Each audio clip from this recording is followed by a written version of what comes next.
We're live from Southern California, about an hour east of downtown LA, and just over an hour to dropping the green flag on the final race of this 2014 Verizon IndyCar season. And just as the sun sets here in Fontana, California, 21 drivers will begin a 500-mile race into the night to determine an IndyCar champion. The heat is on here for the final race, literally, with the temperature pushing 100 degrees. And as the countdown to the finale continues, teams are making last-minute adjustments on their cars and their drivers to handle the heat as well as the distance. You know, this year there have been 10 winners in 17 races, and every driver in the field wants to end this season on a positive note. Two of those drivers race for Roger Penske, the captain, and in an attempt to add to Penske's legacy, they're also trying to bring a championship to their own storied careers. 5 times, Helio Castroneves has entered the final race of the season with a chance at a championship, only to be denied. His teammate, Will Power, is the points leader coming into the final race. 3 times Power has come into the final weekend with the lead also to be denied. Between them, the Penske teammates have won a total of 53 races, and tonight, while one of them will be denied again, another could win his first IndyCar title. Welcome to IndyCar Live, presented by Verizon, where we set the stage for tonight's 500-mile IndyCar World Championship. Hi folks, Lee Diffie with you here trackside at Auto Club Speedway in Fontana, California for the MAVTV 500. It's race day in IndyCar for the final time this year, and the only thing better than race day is when race day doubles as championship day. Yes, for the 9th successive year, it all comes down to this, the championship at the final opportunity. And we've got 3 drivers vying for that title. 3 drivers from 3 different countries with 3 very different racing stories. And the good thing about this, they will be, whoever it will be a fresh IndyCar champion. None of them have won the title before. And even before we see the green flag fall here tonight, the story has started in dramatic fashion. We're going to take you back to qualifying yesterday here in Fontana, and the championship points leader and the defending winner of this race, Will Power, boy did he have his hands full and narrowly avoided a crash. He will start on the last row of the grid. Conversely, his teammate and rival Helio Castroneves wins the Verizon P1 award and gets the bonus point. Let's hear more about Helio. Here's Kevin Lee.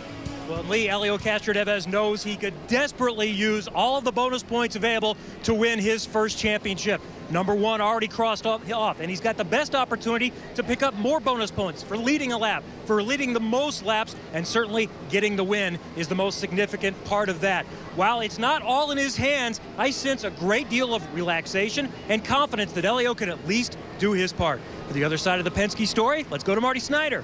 You know, Kevin, 2 years ago, Will Power told me, in terms of running for a championship, quote, "It's never easy." For an example of that, just look at his last 7 days on the racetrack at Sonoma. He was on the pole, led the most laps, spun out by himself, wound up finishing 10th in that race. And in qualifying, as we just saw a moment ago, as Lee told us, not a good effort for Will Power at all. He will start next to last on the field tonight. Once again, if he's going to win the championship, it will not be easy for Will Power. Coming up in a moment, we'll talk to Will Power, also the man who will call the shots for him, Tim Cindric. We're going to find out how they're going to work their way through the field and try and win the 2014 championship. Kelly Stavis.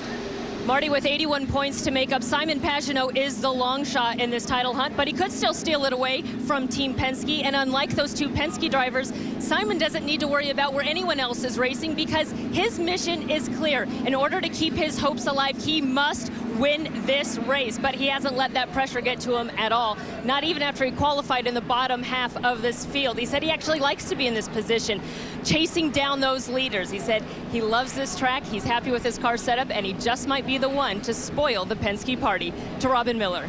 Well, Kelly, if you're going to win an oval race, it's going to probably go through Ed Carpenter's team. He won here 2 years ago. He was on the pole at Indy. He won Texas this year. He's recognized by his fellow drivers as probably the best oval track driver right now and the toughest guy to beat.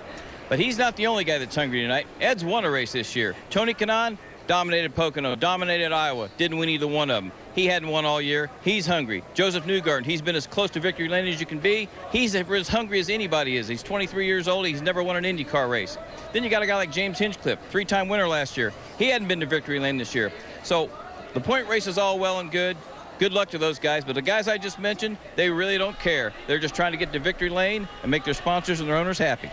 And Robin, that is such a valid point, because the way you finish the championship will help you enjoy your off-season a little more. Will Power did have a 51-point advantage until yesterday when his teammate grabbed that bonus point for the Verizon P1 award. So we'll focus a lot on Power, Castro, Neves and Pagenaud, of course. For the rest, it's all personal bests. How high can they get in the championship? Who will be the best rookie? It looks certainly to be Carlos Munoz's title, that's for sure. And a little further down that order, guys who have not had so many positives this season. They will be looking to end on a high note. But what's it all about? It's about these three, this trio of drivers and the scenarios for their respective chances at the championship. For Power, from the back, he just needs to finish 6th or better. For Castro Neves, there are many permutations, but if he wins, it's going to make his life a whole lot easier. And it's more difficult for Simon Pagenaud, but it is still mathematically possible. So there are 3 in the race, but to be realistic, we focus on Helio Castro Neves and points leader Will Power. However, we turned the clock back a week ago in Northern California at Sonoma Raceway, and in this championship big picture, nerves and tension are high enough. But if you look at their race last weekend, boy, did their nerves take a beating. This is the 6th time Helio Castro Neves has been either 1st or 2nd in the championship. Going into the final 2 races, he's still looking for that elusive championship. They head for the line. Green flag flies. Oh, big problem in turn number 1, midway back. Helio Castro Neves is involved. Well, it's been an awful start to this race as Helio Castro Neves tries to drive towards his first championship. Caught up in the first accident and had to change the front wing. This is going to be a costly stop under green. The championship maybe has already taken a big turn. Will Power came in 40 points up, and he's in charge in the early going here at Sonoma. Will Power gets spun around. The whole field passes by. Castro Neves has had a horrible day today, and now he's ahead of his teammate. Man, this race has just completely turned upside down. We needed Will to have 2 really bad weekends. Well, he had one. Will Power made another mistake today. It cost him. Here to call the finale are our NBCSN IndyCar experts, Paul Tracy, Townsend Bell Championship winners in their own right. Townsend, we're going to put the spotlight on points leader Will Power. Is he in a hole again? Are we seeing this happen all over again? Are things unraveling again? Well, I don't know if they're unraveling, but he's most definitely in a hole again. I mean, yesterday in qualifying, he stuck it in big into turn 1, made a little bit of a mistake. He's starting all the way at the back of the field, and with Will Power, you got to take the good with the bad. It's that kind of aggression and putting on the line mentality that's gotten him to a place to win a championship. But he said at the start of the season, I'm going to drive every one of these races for a win, not thinking about championship, and he's held to his word. And PT, you've known Helio Castro Neves for a long, long time. Pole position at the final race with the championship on the line. Things don't get much better than that. Where do you see Helio at the moment? Well, certainly last night, Lee, you and I saw him at dinner, and he is floating 6 inches up off the ground. The guy is so hyped up for today. He's ready. He wants to win this championship. It's been 15 years in the making. It's not going to get any easier than it is now with the team he's with. So he's got to get it done tonight. We're going to be talking a lot about Team Penske, the captain's men. Let's go to that camp right now with Marty Snyder. Marty? Hanging out with Tim Cindric, the president of Penske Racing. You're the man who will call the shots for Will Power tonight. You have a championship to try to win. I'm curious, how does starting 21st kind of change your game plan for the evening? It certainly wasn't our plan yesterday. When we looked at it, we qualified 1, 2, 3 here last year, and we were hoping we could do the same. But, you know, as we kind of digested that disappointment, it was like, you know what, we might be better starting in the back and avoid the mess there in the beginning and work our way up. So it is what it is. A little adversity for you guys last week at Sonoma. He was able to rally from that. How has Will handled the adversity, you know, in the last couple of weeks leading into the championship chase? And how has he handled it maybe different this year than he would have in the past? He's pretty resilient. You know, last week in Sonoma, I think we let him down the pits, you know, by really getting behind Dixon there on our black tires. It put us, you know, to where they were attacking us on the red tires, which really wasn't the plan. But he stuck with it, and I think what you saw there at the end where he was ultra aggressive, you know, there was no conservative in him. You know, I was trying to pull him back, but he's trying to go forward, and tonight will be a little bit of game of that, where we have really 2 races in a race. The first part of it is to make sure Penske gets the championship, and then after that, it's about really best man wins. How often will you keep him apprised of the situation points-wise tonight? I don't think for us it's going to be more down the last stint or 2. You know, I think in the beginning, if it's a matter of just ensuring that we finish in front of a couple of these guys, I'll let him know when that happens so he can get a bit more aggressive. But in the beginning, we just need to make sure that we hit our marks and do the right things. They certainly won a lot of races together, trying to win their first championship together. He told me, my job tonight, a little bit of cheerleader more than anything else, Lee. Oh, it's tense times. This is big business. It's serious business. And they haven't won a championship since 2006, so they want to do it. Let's have a look at how they line up here tonight in Fontana with the Mother's Polished starting grid. And Helio Castro-Neves, for the third time here at this track and the third time this year, he starts from the pole alongside his teammate Juan Pablo Montoya. And yes, we do go 3 wide here. Hey, Joseph Newgarden, great effort in qualifying. Will he be a factor tonight? I think he can. He's been incredibly fast the last few races. And how about Takuma Sato coming up with a great qualifying performance, and then Mr. Consistency, Scott Dixon, a great shot to win again tonight. Yeah, he'd just like to end the year on a high. And Paul, so too with Tony Kanaan, still winless, as Robin mentioned, this year. And that's a powerhouse row right there with Tony Kanaan, Ryan Hunter-Reay, and Graham Rahal. We have Pagenaud, who's also in the frame for a championship. A good starting position. We know what is on offer there, and do not discount that fuzzy Chevrolet of Ed Carpenter. No, and also Sebastian Bourdais, who ran strong here last year, but Carpenter could be charging from the back in a big way tonight. And then, a couple of guys that need to end the season on a strong note, probably that entire row, but Marco Andretti certainly jumps out. Okay, we go back to the 7th and the final row, and that's where we see our points leader, Will Power. We don't go any further than that because there are only 21 drivers, not 22. I know that many of you around the country will have seen this either on national news services or your local news service. There was a very serious accident here last night involving Russian rookie Mikhail Aleshin. Very frightening scenes in the final practice session as he spins the car, is contacted heavily by Charlie Kimball. This was nasty. Lee, a massive crash, violent, breathtaking. I mean, we just hate to see that. You can see here, he's low. He gets on the white line. We're not sure if he got loose and rotated onto that white line or if getting low is what caused him to spin around. Kind of irrelevant at this point. A massive crash. Charlie Kimball gets into him, and we're going to be on board with Will Power here next, Paul. And for Will Power, he's got to run through a big field of debris. And this could happen again tonight. There will be a crash at some point, and these are the kind of bullets that you have to dodge tonight. Aleshin was airlifted to a local hospital. We'll update you on his condition in a moment. This is what his peers had to say. You really have to have respect for ovals. It's a tough kind of racing, tough style of racing. And ultimately, it can be, pretty painful too. So, I think the biggest thing for all of us is just to make sure and hope that everybody's going to be okay if they do have a crash. It's a big crash. When he got loose, that put him down onto the apron. That turned the car almost 360 degrees, nose into the wall. Charlie had nowhere to go, popped the front of the car up, and got Mikhail into the catch fencing. Luckily, though, it was the bottom side of the car that impacted the catch fencing. I mean, IndyCar's always been on the forefront of safety, and I think this is another opportunity for us to appreciate the steps we've taken and how much safer all of motorsports is, as well as an opportunity to learn from it and figure out how we can keep moving that needle of safety forward. Moving to the future, the stands are up high. I think if we just made those walls a little bit higher, it would prevent that from happening. The guys talking a lot about the walls and safety, and the fence, of course, has been repaired overnight from that incident from Mikhail Aleshin. I want to update you, he is in a stable condition.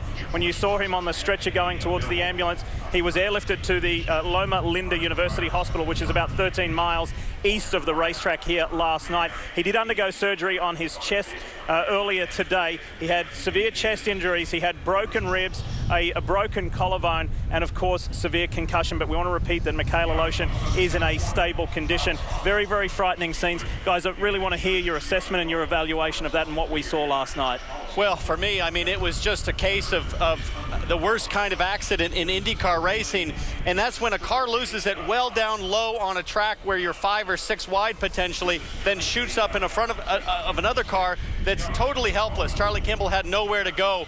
It's just one of those horrible accidents, a lot like Alex Zanardi back in the day, and we're just thankful that Mikhail Aleshin is going to, live to see another day in this series. Paul, what were your thoughts initially? What are your thoughts now you've had a night to think about it? Well, certainly we've praised him all year for his bravery and how he drives different lines on the ovals. He's really trying different things, and he's been very, very brave. So, like Scott said, you got to have respect for these ovals, and he's finally found the wall pretty hard. So we wish him a speedy recovery. We want him back in the series next year. He's been delightful to report on, so we hope he makes it back next year. And one thing that we can't underscore and highlight enough is what an outstanding job IndyCar's whole Metro safety crew did. They were there in a split second to assist Michaela Lotion, to stabilize him, and Terry Trammell and the medical team just did a marvelous job. Keep in mind, these guys are doing well in excess of 200 miles an hour at this Auto Club Speedway. So the first Russian to ever race in IndyCar, although his year has ended on a sour note, he has had one of the years of his career. He's really enjoyed racing here in the United States. He's been on the podium. IndyCar has embraced him, and the American racing public have embraced him, and he has embraced America and the racing public in return. So as Paul said, we wish Michaela Lotion a very speedy recovery and really hope that we see him back in the SMP racing entry in the 2015 Verizon IndyCar season. There's a couple of guys who have a very envious 500-mile race record. That's JPM and RHR. Won Pablo Montoya and Ryan Hunter-Reay. They both won an Indy 500, and of course, Montoya won the Pocono 500 this year. Welcome back to IndyCar Live, presented by Verizon. Really nice feeling in the paddock area here in Southern California. The air of anticipation. Not only what's going to happen in this race, what is going to happen in this championship. Welcome back to Auto Club Speedway. Well, as we mentioned, there are only 3 500-mile races on the Verizon IndyCar Series schedule. Of course, the big one, the Indianapolis 500, then the Pocono 500, and we finish it up here with the MAVTV 500. And if those earlier two this year are any indication, we are in for a thriller tonight. And Kevin Lee, you're standing by with the man who won the biggest 500 of them all, Ryan Hunter-Reay. Oh, it's gone very well in the 500-mile races this year. He won the biggest, the Indianapolis 500, and maybe could have won Pocono, except for suspension failure. This is a different type of 500-mile race. What are the unique challenges of what you're facing here in this one? You know, I don't know if everybody knows. It's this track has 4 different lanes. You can use all 4 of them on new tires, but once you get onto old tires, midway through the stint, it becomes a 2-lane track, probably lane 3 and 4. So it'll be tough. I mean, we've been developing our car to run on certain areas, and hopefully we're really good at the end of the tire life. That's what we had last year. So that's what we're aiming for here. 2 years ago, this is where you won your championship, so you know what Will Power, Helio Castroneves, and Simon Pagenaud are going through. What are the emotions and the nerves for those guys tonight? I can only imagine what Will's going through right now, especially starting last. I mean, he's got a big cushion, but at the same time, double points race tonight. I know more than anybody that anything can happen on the final, the season finale here, especially in an IndyCar race. So it's going to be tough for him. I think Helio's in a good spot. He's the one that's chasing. We're just disappointed we're not in it. We've had such a great year, but at the same time, we won the Indy 500, so we don't have a whole lot to be down about. We're definitely riding that wave still, and hopefully we can go win another 500-mile race tonight. It'd be great to have another double points race. Yeah, at least 3 wins and the Indy 500. Everyone would be happy to take. That's Ryan Hunter-Reay. Over to Kelly. Kevin, Juan Pablo Montoya has scored more points on ovals than any other driver this season, including that double points race which he won at Pocono. You also earned a top 5 finish at the Indy 500. So what is the key to setting yourself up for a win at these 500-milers? I think you got to be smart. You got to work on the car all day. I'll tell you, our Verizon Chevy's been pretty strong in testing and here in practice and qualify well. So I'm pretty excited about today. You got to be patient. You know what I mean? You never know who you're going to be racing at the end. You just got to work on the car all day and see where it brings you. If you got a shot at the win, then you go for it. If you don't, score the most points you can. You clinched a championship here back in 1999. Now it's your 2 teammates who are battling for it tonight. What has the mood been like around Team Penske? It's pretty good. I mean, the cushion is pretty big. I think they need a miracle. Somebody else needs a miracle for us not to win the championship. So it's exciting. It's exciting to be part of Team Penske and be my first year here and there. Got a shot at winning, so it makes it pretty special.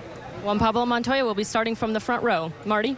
Joseph Newgarden will join him on the front row. Kelly, he'll start 3rd this afternoon. And when you and I talked about it yesterday, you were kind of upset that you qualified 3rd. Is that really more of a sign of how far this team has come this year? Yeah, I would say so. I mean, there's been a lot of times where things have happened to us, and I haven't been the happiest, but, I've not been super down about it. And I think yesterday was one of those moments where, we could have really capitalized. Everyone was struggling. It was hot. It was a difficult qualifying session. Will kind of already took care of himself, and he's normally one of the most difficult guys to beat on these type of circuits now. And, it was a perfect opportunity to try and put a pole run together, and I really didn't get the most out of the first lap, didn't understand what I needed to do with the wind direction, just missed it. So, for that, I was disappointed. I was disappointed that we're third, but hey, if you're disappointed at third, that's probably a good sign. Yeah, absolutely. Yeah, you guys talk about how well you've done this season, but tonight it could be all about attrition, just making sure your car survives to the end of the race, avoiding all the debris. You can't put enough tear-offs on your visor.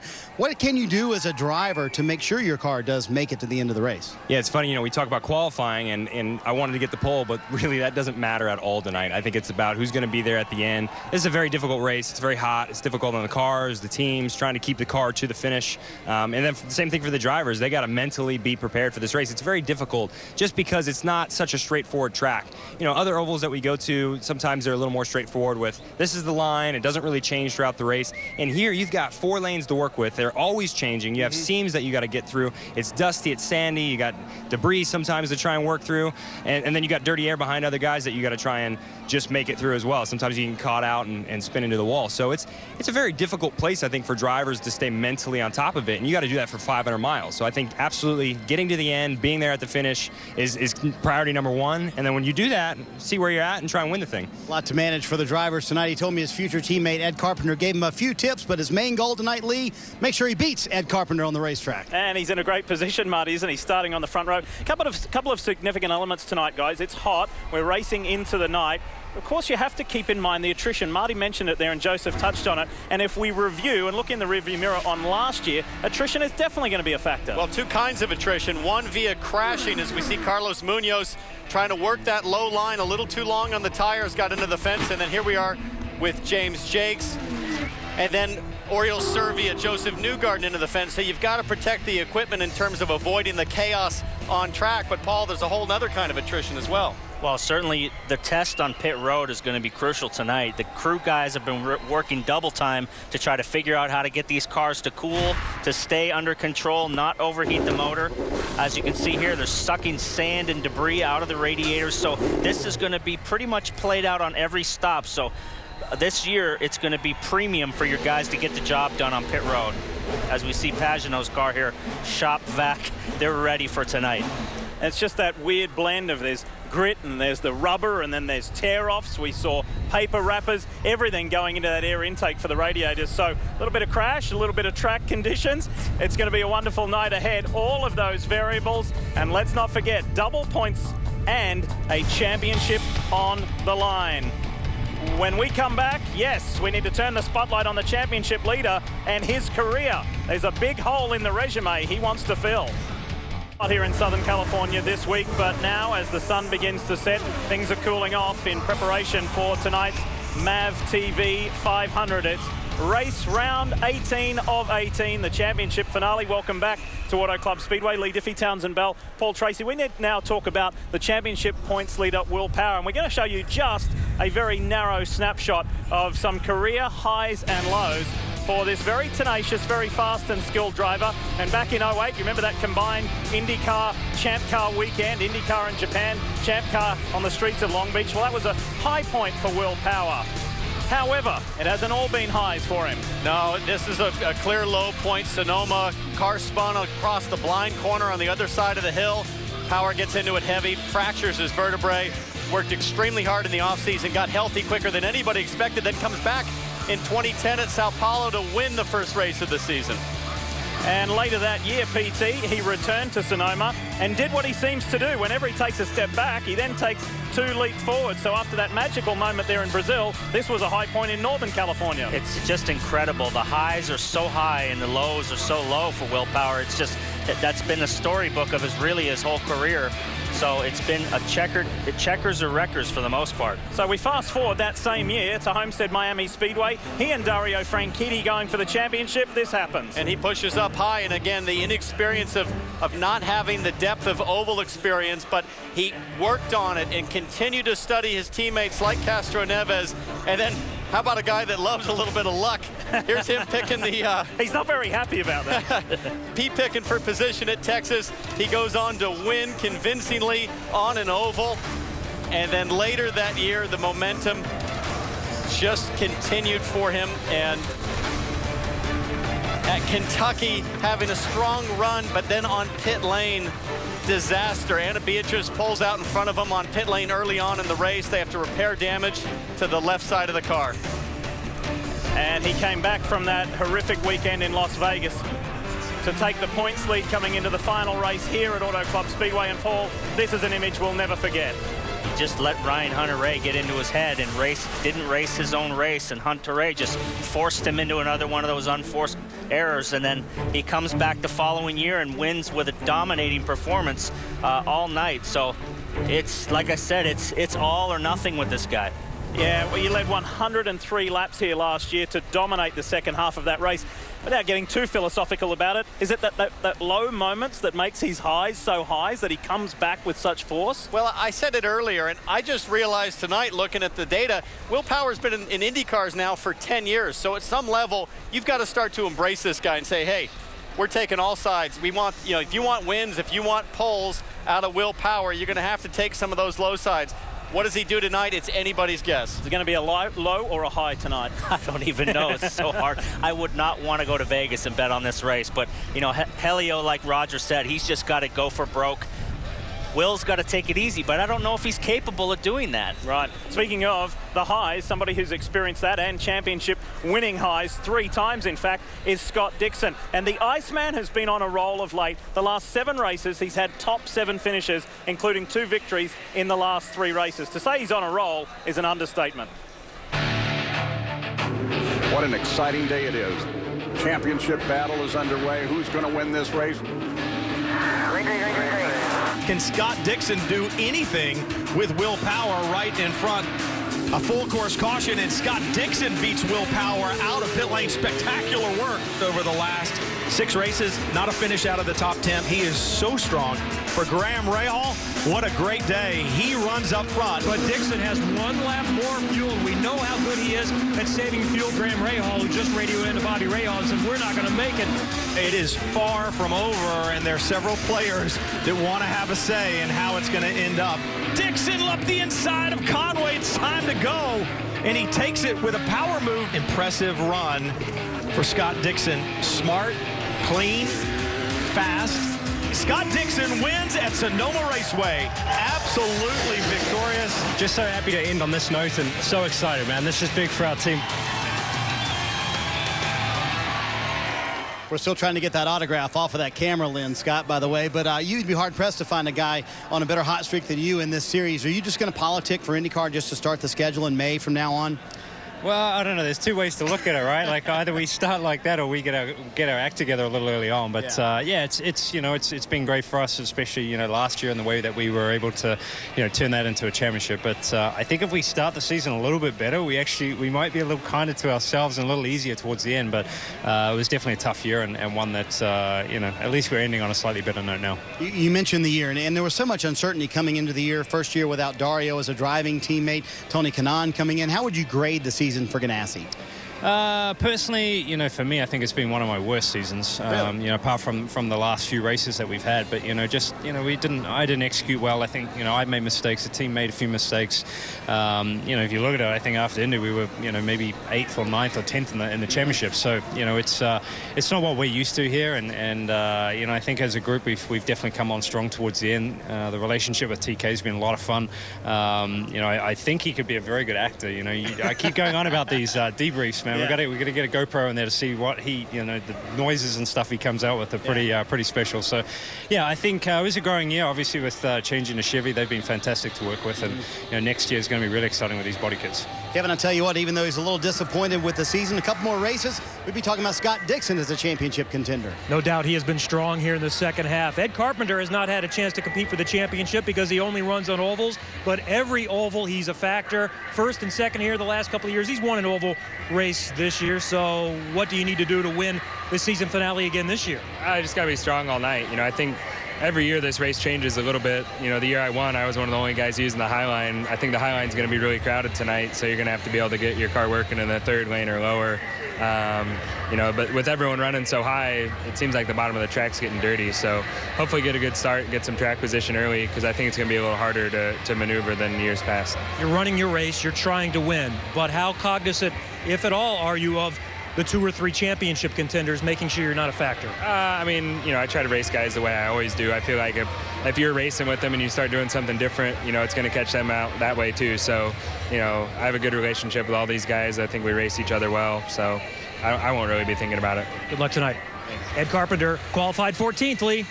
Yeah, he can be a factor, Kevin, that's for sure. It is a big night here in California. It's championship night. Who will be the Verizon IndyCar Series champ? Dinosaur may have bitten off more than it can chew. That's the legend, Mario Andretti, he's tangling with. Gonna leave the legend alone. When we come back to IndyCar Live, presented by Verizon, we're going to talk to the 3rd championship contender, Monsieur Pagenaud, and another P. Penske, the captain, sits down with PT. What a treat. This is the Verizon IndyCar Series Championship finale. As we welcome you back to IndyCar Live, presented by Verizon. Good atmosphere here, as you can see, the crowd swelling. And it is a crucial night for several people and a couple of teams, including Team Penske and the captain. Just have a look at this for a list of accomplishments.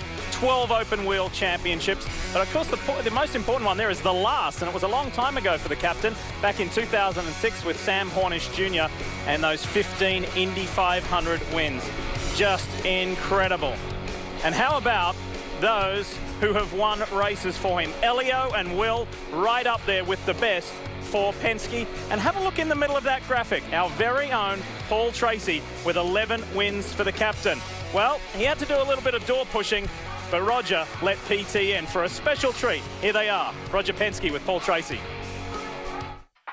Well, it's been a long time since that first test we did here in '96 when the track was just paved. The opportunity here to build a racetrack here and to see what's happened in California some 17 years later, to see us running for a championship this weekend, is amazing, and it brings back many memories. I've been told not to give you any softballs here today, so managing these two guys, has it been tougher or easier than managing me and Al in that championship run?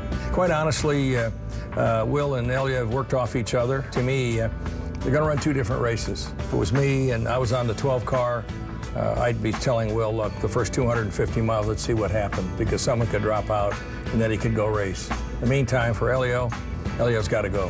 How do you balance that balancing act between you wanting both guys to win, but you're on the box for Helio? As I said to everyone, on the race team, the team wins, you win. And I think that that's been able to give us the stability, the foundation to build this team over so many years. If you were able to pick a driver from the past era, who would be a guy that you can put in this car in this generation to run now? And you got to think about the guys that were just pure brute force, take this car and drive it. Would be you, would be Hornish, and probably Montoya. So you're still in my class, I still think a lot about you. For the young guys out there that are trying to make it to IndyCar, what's the most important thing that you look for? Well, I really look for 3 or 4 things. One, that the individual has been able to win a race in some type of racing. Number 2, he learns he's able to communicate technically, with an engineer. And number 3, you might understand this commercially, is he viable from the standpoint dealing with a public and a sponsor. So you can handle the crazy dads that come along with him, like my old man. So your dad was a great friend of mine. I think the fathers and mothers behind these kids got to have a parent that wants to see you in this sport and support you for so many years before you get to the top.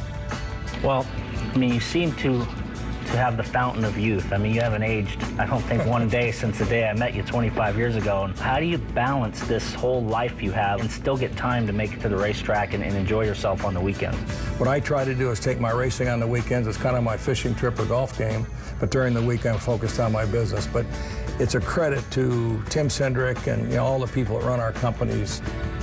Well, it looks like you've got a lock on this championship. You've got arguably 2 of the fastest guys locked into the chase for the Cup. To do the double this year and win both championships, would that be the best year ever for Penske Racing in its history? There's no question if we could win the IndyCar championship. Who knows what's going to happen tomorrow, and for this season in IndyCar, I think we position ourselves where we need to be at the time to execute. Let's do first things first, and that's win this IndyCar championship. And what a treat that was. Paul Tracy sitting down with his former boss, the captain, Roger Penske. And, of course, Mr. Penske has 3 drivers here in Fontana tonight. 2 of them are going for the championship and vying to win the Astor Cup. Let's remind you of what the championship scenarios are for the top 3. Those 3 vying for the title. Power coming from the last row of the grid needs to finish 6th or better, and it's his. For Castroneves, there are several situations for him. And for the last man in the race for this championship, it's a little tougher, and he simply has to win. But that's something Simon Pagenaud knows how to do, not only in IndyCar, but in sports cars and various categories around the world. Kelly Stavis, he knows how to be a champion. Lee, he already has 2 wins this season, but Simon, it will take another one tonight if you're going to have a shot at that title. How much risk can you take, whether on track or with strategy in the pits, to go for that win? Well, you know, you can take a lot of risk, obviously. If you want to go forward, it's a long race, 500 miles, and the cars have been difficult around the racetrack. Everybody struggled a little bit last night in practice, and I think it's going to be the case. I think you want to be there at the end. You know, I changed my mind a little bit because it's not easy to actually do a whole stint with the tires. They wear off. The track gets quite slippery. So I think we'll be all right. I think we've got a good car, and my goal is to be in good position for the last stint. Will Power, of course, is our championship leader. The 2 of you have had your number of run-ins throughout the season. You always seem to come up on the short side of things. Where do things stand between the 2 of you now? It's all good.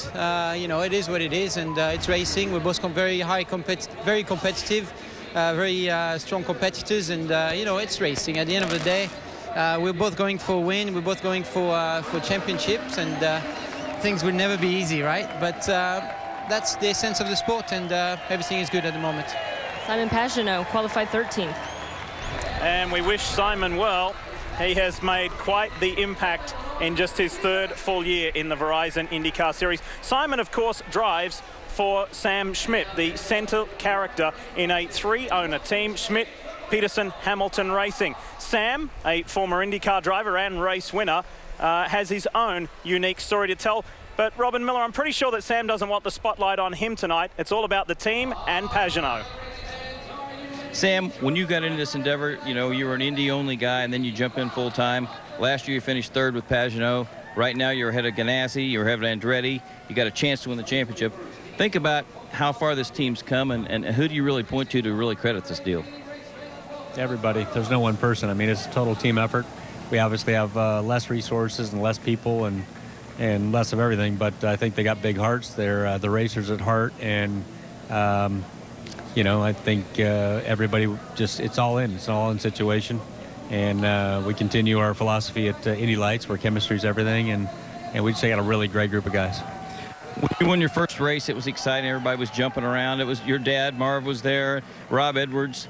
But now it's not taken for granted, but it's like you guys expect to win, which is a real difference between starting out and expecting to win. I think going way back to 2011 when we put that deal together, I mean, with the Indy 500 pole and then continuing on after that, I think there's been a mentality here that we can win races and just put the right people in the right places. You know, we all let them do their jobs and stand back and watch for success. The parties haven't got any smaller or cost any less, but that's a good thing. All right, you're trying to keep Pagenaud for next year. Mikel went through a tough crash last night. You went to see him, but he was in surgery. But you guys have been texting back and forth. How's he doing? Doing really well. I mean, considering watching it and saw what we see a few years ago, I mean, I was really nervous there. But, you know, a couple broken bones, and he's young and he's healthy, and he will respond with no fear once again. All right. Schmidt Peterson Motorsports trying to win the championship, but more importantly, they're at the front again this year in the IndyCar Championship. Yeah, Robin, they've had so much success in Indy Lights, and now they're part of the big boys in the IndyCar Series. You know, in 46 years, Penske Racing and open wheel racing has hired 33 drivers. That man there, Helio Castroneves, could be the captain's best ever. We'll talk to him next. It's the 2014 IndyCar season. 22 drivers, 18 races, only one champion. Start your engine! And the green flag waves. Oh, we have a crash on the restart. Very strange situation. A great restart for Will Power. Win number 22 for Will Power. The race is on at the beach. Joseph Newgarden comes out in front. Oh, 3 of them get taken out. For the second time, Mike Conway is victorious. The race leader has gone off the track at turn 5, and that has played just beautifully into Ryan Hunter-Reay's hands. It is checkered flag time for Ryan Hunter-Reay, 2nd year in a row. Oh, the pole sitter doesn't get going. Oh! To the final corner, the inaugural Grand Prix of Indianapolis to Simon Pagenaud. Coming down for the start of the 98th Indianapolis 500-mile race. Hunter-Reay almost clips the grass. Florida's Ryan Hunter-Reay wins the Indianapolis 500. I'm a proud American boy, that's for sure. The first of the duel in Detroit is coming to the green. Will Power and Simon Pagenaud. And with his 2nd win of the season comes Will Power for Team Penske. They're coming down for the start in the 2nd round. Power up the inside. Contact with Newgarden. Graham Rahal is collected. Well, there goes that. Castro Neves is in a class of his own today. The 1.5-mile high banks of Texas Motor Speedway about to go green. Does Power have a problem? We're just hearing he got a penalty for pit speed. Ed Carpenter, he's 10 seconds ahead of Kanaan. He wins. Nice work, buddy. Nice work. Firestone 600. Everybody. Carlos Huertas has never felt pressure like this. A first-time winner in the Verizon IndyCar Series. It's a Colombian 1-2-3. The demanding doubleheader race weekend with an 11-second lead. Can anyone catch Simon Pagenaud? Pagenaud wins in Texas. Today is an awesome day. Montoya is working on Will Power. A little bit of blocking. Oh, something came off the car. How about Montoya? And what a flawless run he's had today. Juan Montoya it is, winning here at Pocono. It's time to go in Iowa. Scott Dixon leads the field to green. Ryan Hunter-Reay is storming to the front. Hunter-Reay wins in the Heartland. Not since June of 1981 has the series run 2 races on a single day. Oh, and we have a spin, and it's Simon Pagenaud. It's going exactly according to plan for Sebastian Bourdais. Bourdais dominating all the way on the streets of Toronto. Get ready for one historic day in the Verizon IndyCar Series. Mike Conway looking for a move. Victory for Mike Conway. What a day in Toronto. This is the Honda Indy 200. Dixon, he's got 3 laps less fuel, but can he go the distance? Dixon dominates Mid-Ohio from last to first. 250 laps of the Milwaukee Mile. Let's go! Trouble with Hunter-Reay, Lee. The 3-time winner here at Milwaukee is out of this race. Will Power has led 197 laps. Will Power wins at the Milwaukee Mile. This one is a big one. Green flag flies. Oh, big problem in turn number 1, midway back. Elio Castroneves is involved. Will Power gets spun around. The whole field passes by. Impressive run for Scott Dixon. Scott Dixon wins at Sonoma Raceway. It's going to be a fantastic week in Southern California. Oh, what a year it has been, and we are not done yet. 500 miles still to come. And what a year it's been for Verizon as well in their first season as the principal sponsor of the IndyCar Series. Their technology, their innovation, their creative spirit, we want to thank them very much. And a reminder to download the IndyCar 14 app and join the action. Hey, speaking of Penske drivers, there is the championship contender, Elio Castroneves, introduced live to the crowd, and he's standing by with Kevin. Here we are on the brink of a potential championship. You've done all you can do so far. What do you need to do tonight? What's the approach? Well, continue what we're doing. We're starting the race on the position number 1. AAA Chevy's being outstanding, being fast. Certainly it's 500 miles. It's a long way to go. So we got to be smart, make sure we do okay on the pit stops and finish where we started. That's the plan. You've won 3 Indy 500. That's more than a career for anyone, but how much do you want this championship? What would it mean if you can't cross this off of your career bucket list? Well, the only thing I can say, every time I go there, I'm giving 100%. I give you my best. I'll try everything I can. In racing, there is different obstacles that sometimes doesn't go in your way, but hopefully today will be in our way. At least Team Penske, we're going to have it, hopefully. I sense you're confident, and you're also as relaxed as you could be in this situation in some ways. And I know you'd like to be out in the front in the championship, but as the chaser, in some ways, does that take some pressure off?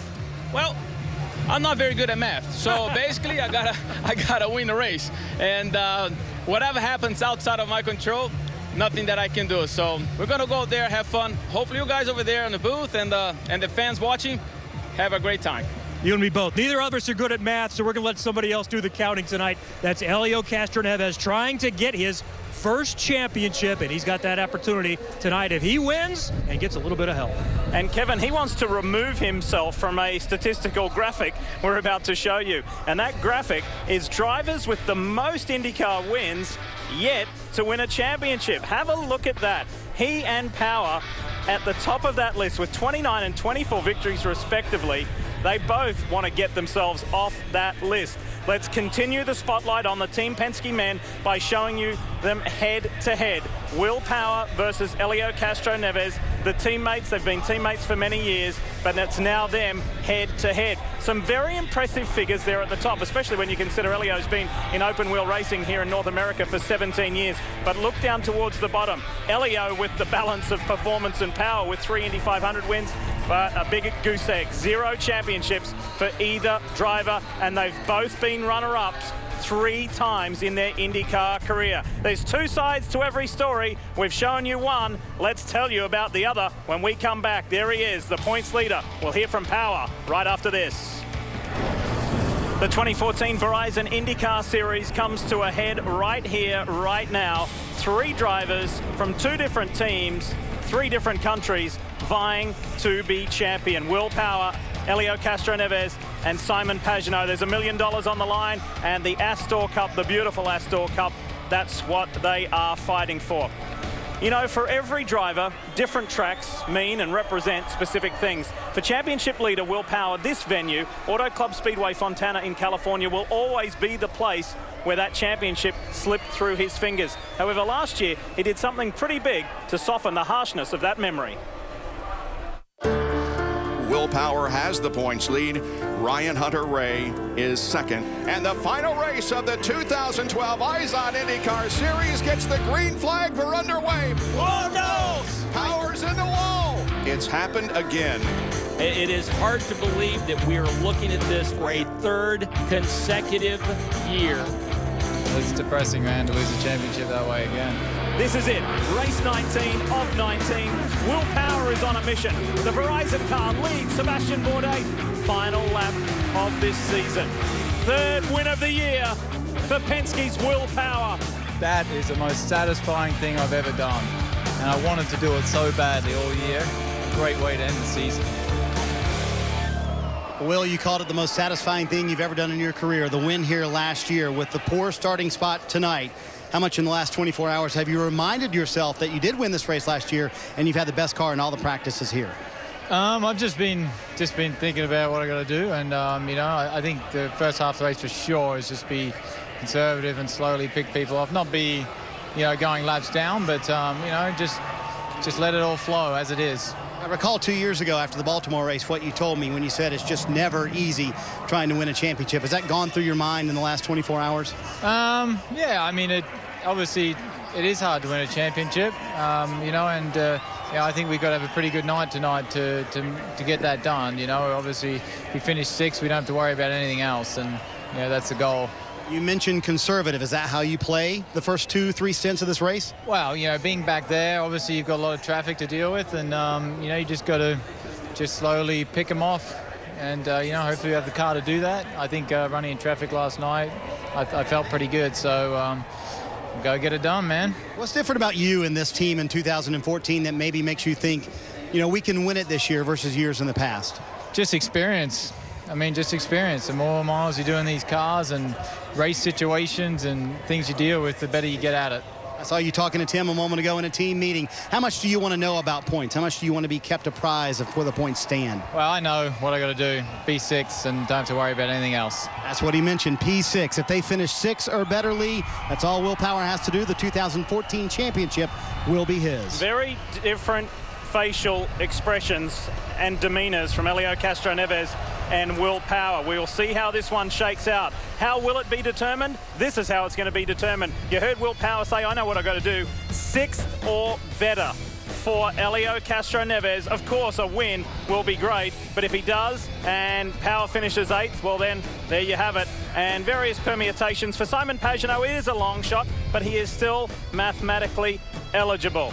Now, take a look at this. A special tribute to the Russian rookie Mikhail Aloshin from the SMP Racing team, the Schmidt-Peterson-Hamilton organization. If you haven't heard the news or seen it, he was in a very frightening and horrible accident last night. Pleased to say that he is in a stable condition in a nearby hospital. He underwent surgery this morning. He's got some breaks, he's got some bruises, he's got concussion, but Mikhail Aloshin will recover, which is the most important thing. Guys, let's talk championship-wise, and whether it's tennis, whether it's golf, whether it's NFL, no athlete, no driver, no competitor can afford unforced errors. You've got to eliminate that from your game plan. You do, and we've seen it time and time again this season with Will Power. That tension that we saw in that interview has sometimes led to some pretty big mistakes. And if we look at the balance of this season, the balance of power, if you will, all season long there's been issues. The spin at Barber while leading in the rain actually just went off course. Hit pit equipment at the Indy GP. At the Indy 500, he was speeding in the pits. Contact at Detroit, speeding in the pits again, blocking his teammate at Pocono. Race lap spin, on the pace lap in Toronto, and then at Sonoma last weekend, big issues again, spinning one under pressure. But then what happens over and over again is his ability to come back with strong finishes. Every single one of those issues led to a top 10 finish. He had a poor qualifying performance last night. The question is, can he do it again in terms of rebounding from tough situations? So, Paul, again, we remind ourselves there's double points on the line. Helio's done very well with that this year in comparison to Power, but I really want to climb inside your head and get your thoughts on what you saw there. We saw Helio bouncing and bubbling around the place.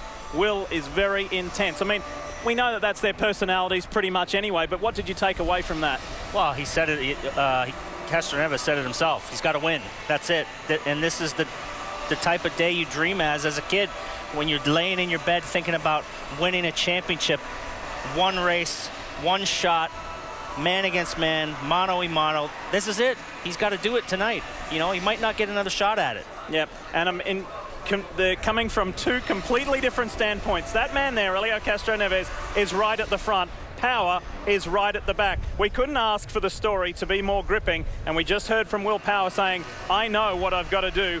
Position number 6 will get me my first championship. Helio Castroneves, I'm not that good at mathematics. I'll just go out and win the race. And they're trying to do it for themselves, their country, but their team and families as well. It is a huge night. Let's get things going with the opening ceremonies. Race fans, please rise and remove your hats as the Charlie Company Recruiting and Retention Battalion of the California Army National Guard presents our nation's colors.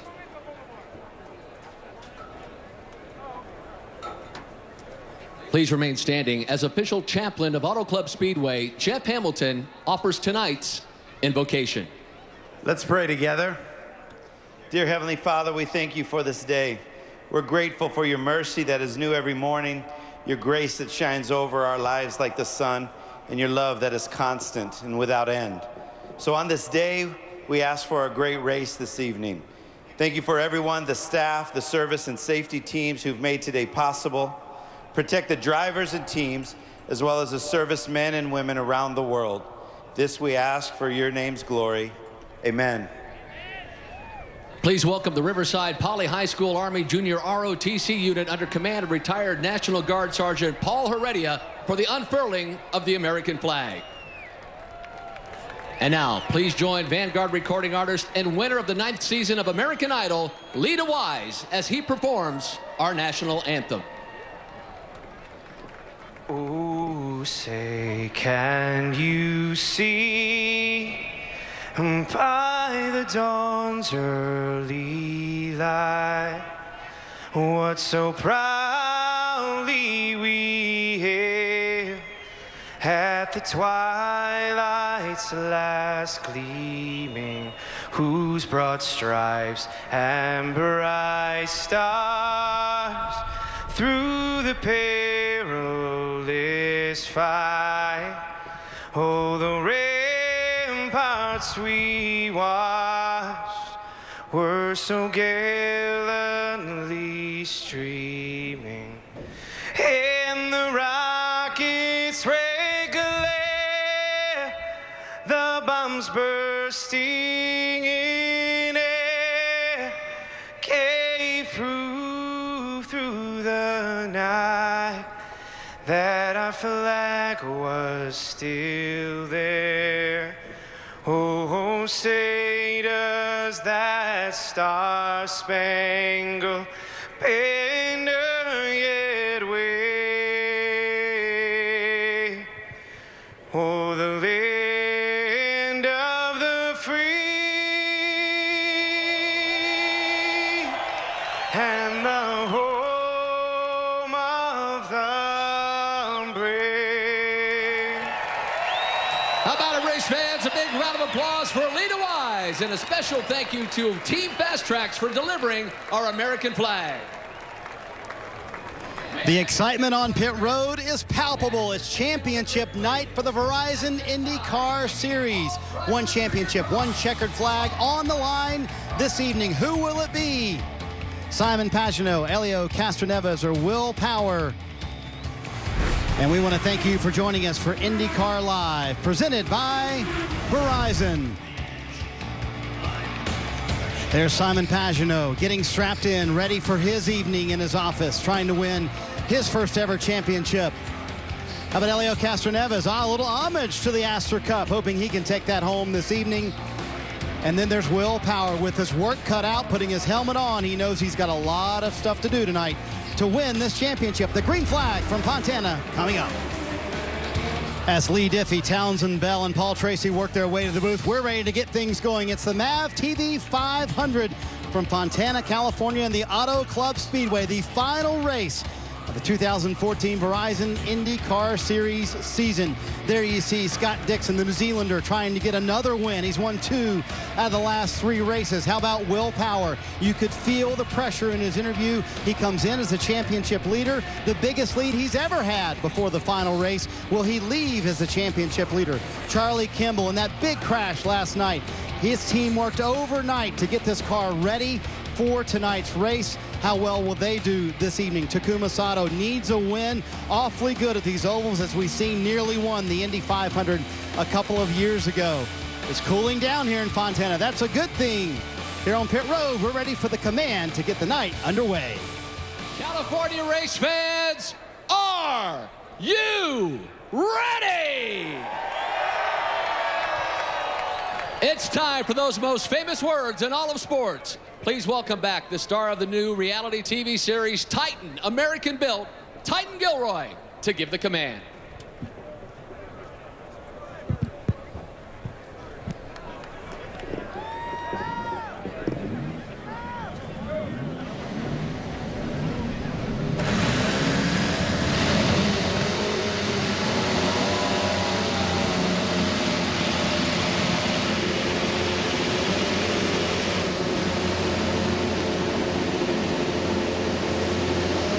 It's a journey that began for all of these drivers back in late March in St. Petersburg. But for this driver, Helio Castroneves, in many ways, it began 15 years ago when he joined Team Penske. Only 10 drivers have won more IndyCar races in history than Helio Castroneves, but the title has been elusive. It is within his grasp tonight.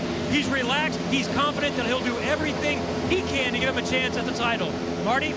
Kevin talked to Will Power, Tim Cindric, and Roger Penske moments ago. The plan for Will Power, they talked about it. Play the first half of this race very conservative. Let the race play out. Then race for it in the second half of the race. You have to remember this race last year. He had the best car. Had to change a visor 2/3 of the way through the race. Went back to last. Came back to win it. That's what they're riding on tonight. Kelly? Roger Penske calls the shots for Helio Castroneves. But Roger, of course, you've got 2 drivers in this championship fight. What was the message to them before the race? Well, I think we really got 2 different messages. Obviously, Helio's got to go for it. Will's got to be consistent tonight to bring that car home. And then, of course, we got Montoya out there who wants to win this race and win the 500-mile challenge. But it's been a long season, 3 great drivers, all our people on the team and our sponsors. I want to thank IndyCar for what they've done. We got to get it done here tonight. Tim Cindric calls the shots for Will Power, and Robin is there. Tim, Will's got a tough job tonight. He's got to try and bring this thing home at least 6. I reckon you got the second toughest job. You got to keep him calm for 500 miles. What's the plan? Yeah, I mean, I think we got 2 races tonight, and the main thing is that this team brings home this championship. And, you know, with the way the points are, we got to make sure that we end up with that piece of it, but then every man for himself. And Okay, thanks, Tim. Back to you guys, Lee. Yeah, big night. Pressure is on. Pressure is on. Team Penske. Pressure is on. Simon Pagenaud from the Schmidt Peterson Hamilton Racing Organization. Beautiful night in Southern California. And Simon knows that he has a tough task ahead. Now, all season long, we've shown you Honda's fastest seat in sports sweepstakes winners, and the contest has been a huge success with thousands of entries at shophonda.com. This week's and the final winner for 2014 is Stephen Rass from Kelowna, Illinois. Hi, Steve. How was the ride? It's amazing. It's amazing. Very amazing. Well, you enjoy it because you're sitting behind IndyCar and motor racing legend Mario Andretti, and by logging on to shophonda.com, Stephen won this opportunity to start tonight's MAVTV 500 with Mario, and you can do the same as well. And for everybody who entered, thank you very much for doing so. It's been a wonderful year, and there's been a lot of very pleased and happy winners like Stephen. So we're getting closer. All of the talk is just about done. It's time to go to work, and this is how they line up for the MAVTV 500, brought to you by Mother's Polish. Elio on the pole position for the 41st time in his career. Teammate alongside Newgarden. We heard from Joseph a little earlier. Not too pleased with what happened. He felt he could have really capitalized yesterday and grabbed his career first pole. And back on road 2, Takuma Sato with an excellent qualifying result. Charlie Kimball coming back from that massive accident last night in the backup car. Powerhouse row, Kanaan, Hunter Ray, Graham Rahal, all 3 of these guys could win tonight.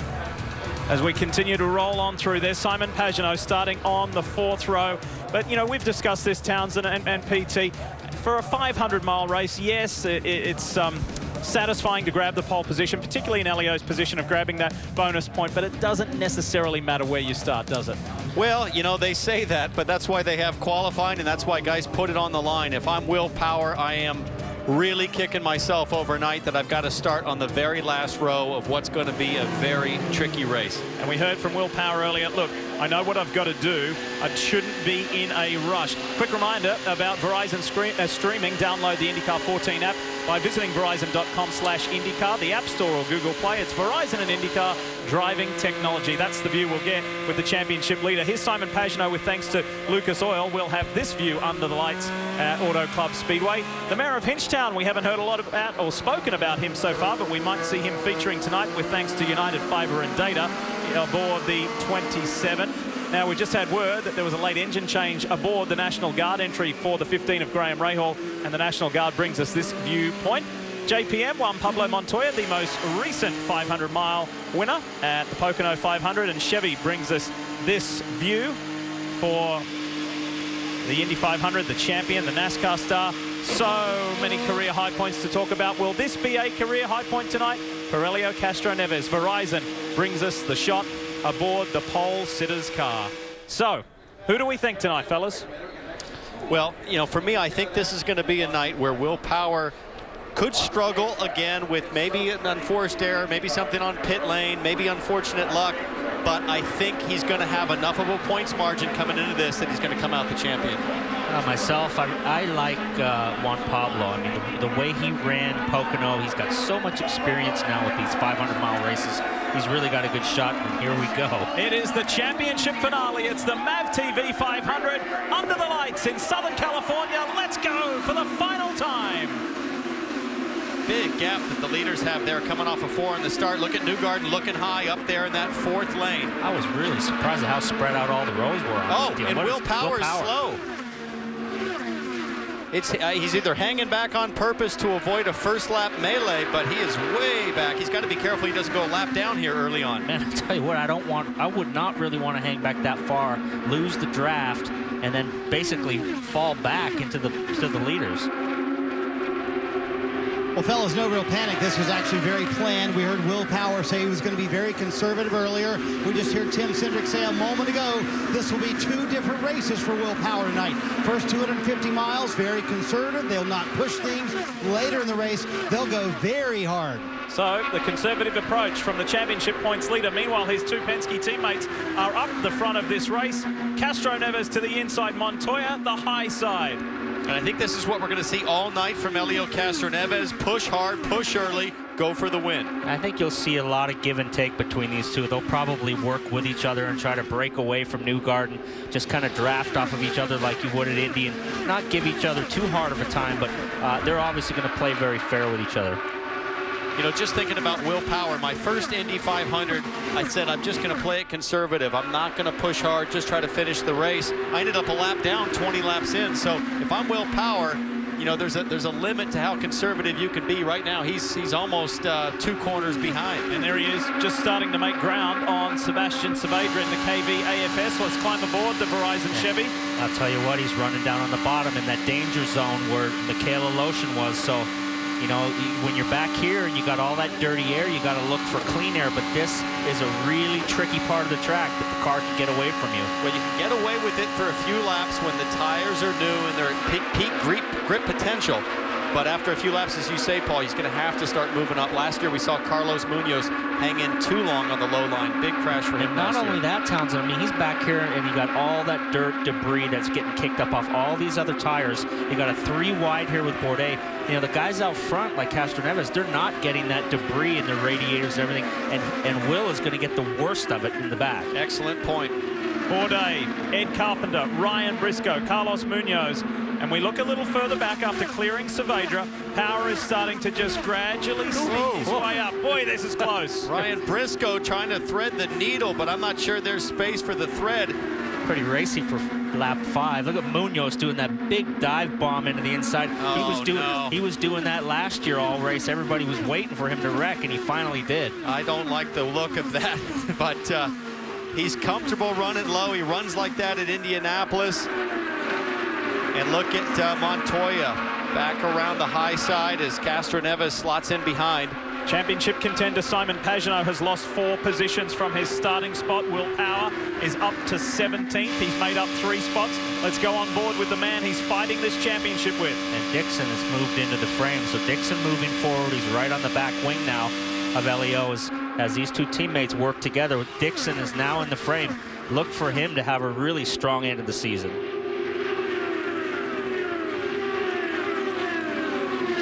Graham Rahal was pleased, relatively pleased with his run and would like to end the season on a high note. Whoa. Man, they're running close together, Townsend. Well, you know, a lot of guys in this field, we talked about it in the pre-show, they need to finish the season on a high, and no better example than Graham Rahal. This guy needs a win big time, 18th in points right now. You can hear him chopping at the throttle as he got the air taken off him as Hunter Ray now looks to get by. Really turbulent air out there, real tricky conditions. And we spoke to Bo Barfield, the race director, yesterday, and he said, you know, we had a lot of complaints from the drivers about, hey, you've got to police people chopping air off my nose. He said, I can't do that. There's no way for me to determine that. Robin, you can talk more about Graham's engine situation. Well, I think the most important thing to remember is it takes 2 hours to usually change an engine. These guys did it in 45 minutes because they started to fire it up about 5 o'clock and they had water in the oil, and the Honda guys went, we got to change this motor. So hell of a job for the National Guard guys. Look at Marco Andretti on the low side there. He is the biggest mover in this field as he approaches Graham Rahal in the Snapple entry. He's made up 6 spots already on his starting position, and he looks to finish the year on a high note. And already, Paul, already I can see Marco struggling to stay in that 3rd lane where Graham and the other guys in that group are 4 and 5 lanes high. And again, when you're in that 3rd lane, you're turning a tighter radius. I was just going to say, big toes, but where do you go? There's only 2 lanes to run in. Nobody wants to venture down to the bottom yet other than Will Power. So as you can see, he's getting a big draft here, sucking right up on the back of Graham. But look, nowhere to go, you know, nowhere to get by. The Snapple team is not surprised that it's going well for Marco Andretti. He said yesterday, we just missed the setup, didn't have the balance or the speed in qualifying as he drops back a little bit from Graham Rahal. But Kyle Moyer told me before the race that they were really good last night in practice and exceptional on Wednesday. And if it's like Wednesday night, like it was in the test, they've got a chance to win. But Marco's just given up a position. Just here, Graham feathering the throttle ever so slightly there, coming off of 4. You have to be so sensitive to the tires here. They are degrading every lap. You really have to feel the limit. As we watch Montoya, Dixon now has moved into second place ahead of Helio as he's chasing Juan Pablo Montoya, the Pocono 500 winner this year. Says, I am so grateful to Roger Penske for giving me this opportunity, and he has come back and he has proven to all of us that he has still got it. JPM leads the way. What a gorgeous night to crown a champion in the Verizon IndyCar Series as we welcome you back to our live coverage here on NBCSN from Auto Club Speedway, Fontana, California. Your race leader remains Juan Pablo Montoya for Team Penske. How about his teammate, Will Power, the championship leader, who started on the back row and dropped back to last at the start and took an extra conservative approach. He's made his way up to 15th. What about this man? Charlie Kimball in the Novo Nordisk entry for Chip Ganassi. Charlie is running 6th at the moment. He was practicing very well yesterday, and this time 24 hours ago, he was involved in an ugly, ugly incident. On the low line, Mikhail Aloshin spins, and poor old Charlie had nowhere to go. He didn't, and you know, I have to give credit to Charlie here. I mean, totally innocent there, massive crash, and such a violent experience to go through. A lot of people have to understand, I mean, you feel like you've been through Armageddon in those situations. It haunts you for weeks, months, and years to come. But for Charlie Kimball to come back and keep his foot down here, he's running in 7th. He's got a great car with the Ganassi team. We've seen this before, guys, at Mid-Ohio. Remember when he crashed, he came back and won. He really is able to compartmentalize the drama. Yeah, the tenacity that he has is incredible. I mean, that accident last night, that was about as scary a deal as you would ever want to go through. When that happens and you see that car coming at you, it's like your life flashes before your eyes. Especially in an open cockpit car, it's the first thing you think of is you know, my head's sticking out. Yeah, this is it. Look at James Hinchcliffe on Joseph Newgarden. In the draft, dives to the inside line, and Newgarden, while starting 3rd, has now dropped back to 6th. He's fighting to stay in that top 5 position, and this is a good scrap. What a fun battle to watch. 11th to now 5th for James Hinchcliffe as he sort of gets by Joseph Newgarden there. You know, I talked to Hinch yesterday. I said, how would you evaluate your season? He said, honestly, a season to forget. We've had a lot of speed. We have not been able to convert that into wins. It's been frustrating for me. I'm almost touched there, guys. And he told me also, people are worried that we haven't signed. We don't know that we're going to be back at Andretti next year. He said, listen, we announced that we were coming back to Andretti in this race last year. This race was October last year. He says, it's just August. I plan to be back at Andretti next year, no doubt about it. We just have to get the sponsorship worked out, Lee. Yeah, and he's not the only one in that situation either, Marty. Speaking to the folks at AJ Foyt Racing as far as Takuma Sato's situation, because the championship, Paul, is ending so early this year, you know, being the last weekend in August, primary sponsors for Takuma Sato personally, like Panasonic, typically don't make their endorsement and sponsorship decisions until November, December of that year. Well, Townsend can talk to that a lot. The corporate boardrooms really make their decisions in September, October, and that's usually when all the dominoes start to fall at the end of the year. We have Simon Pagenaud here riding. Looks like he might have a problem. He's coming to the pits. Let's listen to Rob Edwards. This is one of our championship contenders, folks. You know, looking at how quickly Will Power blew past Simon Pagenaud, I can only think that he's got a handling issue, and he's thinking, I got to come to pit lane and get this fixed now. Kelly? Townsend, you're exactly right. And you could hear Rob Edwards encouraging Simon Pagenaud to continue to work the tools in the cockpit, but it just hasn't been enough. Complaining of both understeer and saying that he is so loose in 3 and 4. He's fallen back several positions. They're going to make a tire pressure adjustment here and give him some wing out for Simon Pagenaud to help with those handling issues. You see him make the adjustment now on the front ring, but now they've got an issue here. Oh. You see it there on the right rear. So a long, costly, and unanticipated first stop. That's a lot of wing that they were taking out, Paul. It's, you know, short of taking the whole wing off, that's about as much front downforce as you can take out. And here comes race leader Juan Pablo Montoya to perhaps put Simon Pagenaud 2 laps down. And he will. Just like that. Smooth sailing for Juan. He's got a nice little gap now, and he's just probably just has worked his tools. He's probably trying to save some fuel, running it nice and smooth on the throttle through the corners, breathing out, getting back into it. He's going to ride here until it's time to go at the end. This is exactly what he did at Pocono. It's mirror image, and you made such a great point earlier about how your reliability, your probability of staying reliable increases so much when you're out in clean air, not picking up, sucking up all the debris of tire wear like this guy. Well, this is Juan. Montoya has 11 NASCAR starts at this venue, and he has 2 in an IndyCar. He clinched his 1999 title here and has some very happy memories. JPM leads the way. Finishing the Verizon IndyCar season in beautiful California. And what a week and weekend it has been. So it's the final IndyCar race of the year, but far from it for the Formula One World Championship. Still 7 Grand Prix to go.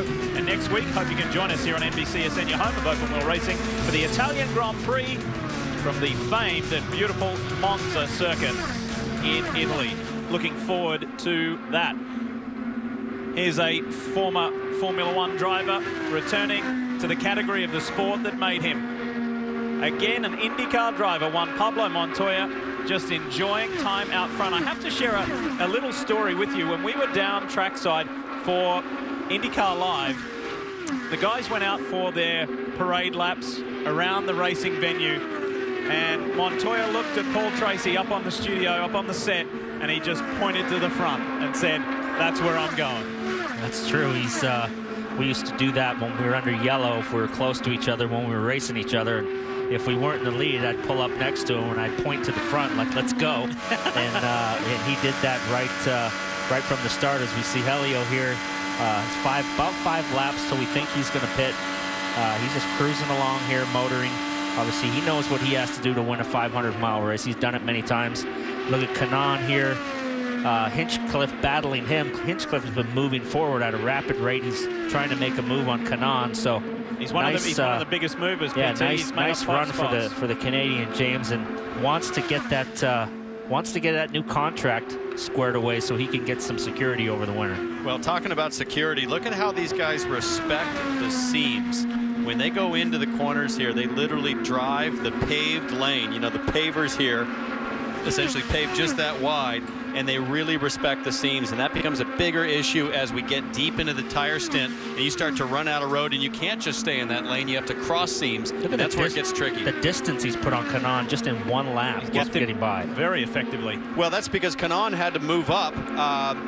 Hinch went down to the inside lane and then moved up and has taken the air off of Kanaan's car. So, you know, to run that high lane, you also need clean air if you've got any chance of staying close to the car next to you. So at 214, 215 miles per hour, going across those seams, is there anything that you can describe and how you can articulate this for the folks at home? They understand what that sensation's like? A little bit like trying to cross railroad tracks at an angle or almost parallel. They can bite you in ways that you can't really see or predict because the seam is different all the way around. We understand Montoya's guys are already laid out here at lap 33. There he is. There's a commit line heading to turn 3. You just crossed over it, and you have to make your intention very clear by that line that you are pitting. And they're just confirming +1 front wing. So Montoya's got a little bit of understeer out there. Needs a little more front downforce to complete the corner. Watch your speed. Watch your speed. We're going to be the first group you see here. All the way back down to 60 miles per hour, the pit lane speed limit. Race leader Montoya in the first to pit. 3, 2, 1. Hit your mark. Seems like just about everyone is complaining of that understeer here. Juan Pablo Montoya included, so we can expect him to make that adjustment, and we do. And it was a clean stop, Marty. Joseph Newgarden coming down pit road. He said his car had way too much understeer during that run. He said especially from the middle of turn 4 off. That's where he was fighting it the most. They're going to make an air pressure adjustment here. Also make a wing adjustment. There you see 2 turns of wing for Joseph Newgarden, trying to get the car to handle a little bit better. And I'll tell you, one of the trickiest parts of this track and will be tonight, is getting on and off pit road.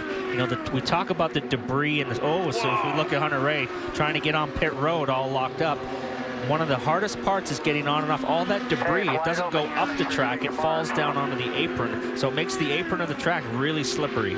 See Hunter Ray having difficulty getting to the box. And the car's not been perfect so far. They're going to make a front wing adjustment. And there you see the front wing turn. Not a big one, it's just a half turn. Car's not been great so far, but right now it's just a matter of survival. Get to the second half of the race. Marty? Kevin, Will Power reminded by Tim Cindric, watch your pit road speed. Just come down pit road very slowly, take it easy. You see the turn of wing. Power was loose for much of that run. In fact, Tim Cindric at one point said, don't go too far on your weight, Jacker. Will Power leaves pit road. James Hinchcliffe, how about the run for him? He comes to his stall. You see the onboard look of the guys slamming the tires on there. They said to him on the radio, you want any changes? He said, absolutely not. They said, that's what I thought too. And you also see Scott Dixon leaving pit road as well. Lots of guys on pit road, Lee. Briscoe is in. Charlie Kimball serviced. Carpenter's out. Kev? Charlie Kimball's got him to a strong run tonight. Keep in mind, this car had done no more than just an installation lap today, but he said it's a Chip Ganassi racing team, so he knows the car is going to be good. And here's on board with Helio Castroneves making his first stop. He went longer than his first two teammates. Helio was asked, what changes do you want? He said none. The car is good. You see no front wing adjustment. But Castroneves is back out. Stop number one. He goes the longest. And he mirrored exactly the lap that he did last year for his first stop. He was a contender last year. Montoya's just flashed by. He was a contender last year, and there was a little and a rare hiccup on pit lane that prevented him from being in that lead pack at the end, where Roger Penske called him to the lane where the pits were closed, and he just drove through, and that was incredibly costly for Helio last year. Watching Marco come to the line. Marco Andretti is going to come down, so he goes a little bit longer than the front runners. Marco's car has been running about mid-pack so far. Justin Wilson is also going to be pitting at the same time. Let's watch and see if they make any adjustments as we see Wilson also come down to pit road. Marco Andretti will take a front wing adjustment. Again, the car's not great right now, but all you want to do is stay on the lead lap in the first half of this race. And so far, we've not seen anybody dealing with any cooling issues. Nobody's been going to the radio to trade out. So we've seen everybody cycle through their opening stop of this race. Juan Pablo Montoya is well and truly in control. And on that cycle, Scott Dixon has done very well for Target Chip Ganassi Racing. He's moved up to second place. He's about 3.5 seconds behind Juan Pablo Montoya. James Hinchcliffe continues this amazing storm forward. And Helio Castroneves drops from second to fourth on that cycle. So Montoya had a little problem there as we see Helio trying to chase back down. Good fuel mileage for Helio, but it looked like Montoya had a little problem with Saavedra there. He ran right up on him and then had to back way off of him. So I wonder if he got a little sideways. Here's Dixon, the three-time and defending, will be the outgoing champion. You know, if Castroneves and Power are sort of at one end of the spectrum in terms of not having completed the deal on the championship, and all of the stops and starts, the highs and lows. You look at Scott Dixon, and over 12 years, 14 years of IndyCar racing, he's been so steady, consistent. Yeah. He's just at the other end of the chain. You see Montoya dive in here on Saavedra, outside, and all of a sudden he just, I don't know what happened, but I saw it down into turn one here. He was chasing him in here, and it looked like he just had to back right off of him for some reason. Well, I think what happened is that Saavedra took the third lane when Montoya expected the fourth lane. So where are our title contenders? Unfortunately, Simon Pagenaud is a lap down in this race. For the other two, Helio Castroneves is fourth, and Will Power has made his way up to 12th. Roger Penske, Tim Cindric. It's all about Penske tonight. Looking good under the lights in the Verizon Chevy. It's Juan Pablo Montoya, who has led 37 laps in this race as we compete lap 47 of 250 in the MAVTV 500. And let's give you an update on the point scenario at the moment, with Power in 12th position would have a 21-point advantage at the moment. But there's going to be a whole lot of twists and turns. And listen, you don't even see Simon Pagenaud on that top 5 list. He came into this race 3rd in the championship. He would drop to 6th if they finish where they run right now. And that would be a huge disappointment for that Sam Schmidt team. And obviously Pagenaud, he's run so well all year and put himself in position. And just some handling issues now can drop him out of the top 5, which would be a massive disappointment. You know, of course, the beauty of a 500-mile race is you get an opportunity to tweak the car early. You can run into a little bit of hardship there and still come back, get lucky on a yellow and maybe get that lap back. But right now, Simon Pagenaud running a lap down. Look at, as we watch Dixon here now, Hinchcliffe is snuck up on the back of him, and he's really moving forward. He's made up a lot of ground since the pit stop, and making a run here on Dixon. He had a great pit stop to get that 3rd position. Still relatively young on the tires, about 10-12 laps on the rubber, but his car does look exceptionally good. He's taken that treacherous low line in the 3rd lane, man. Nobody wants to run there very long. You say the low line, Townsend. Remember when we used to run here? We used to run on the white line, and if you got off the white line, somebody'd get by you, and now they run up against the wall. So times have changed since we used to run here. Look, for a 3-time race winner last year, there have not been many moments this year for James Hinchcliffe to stand up and cheer about. This could be one, Marty.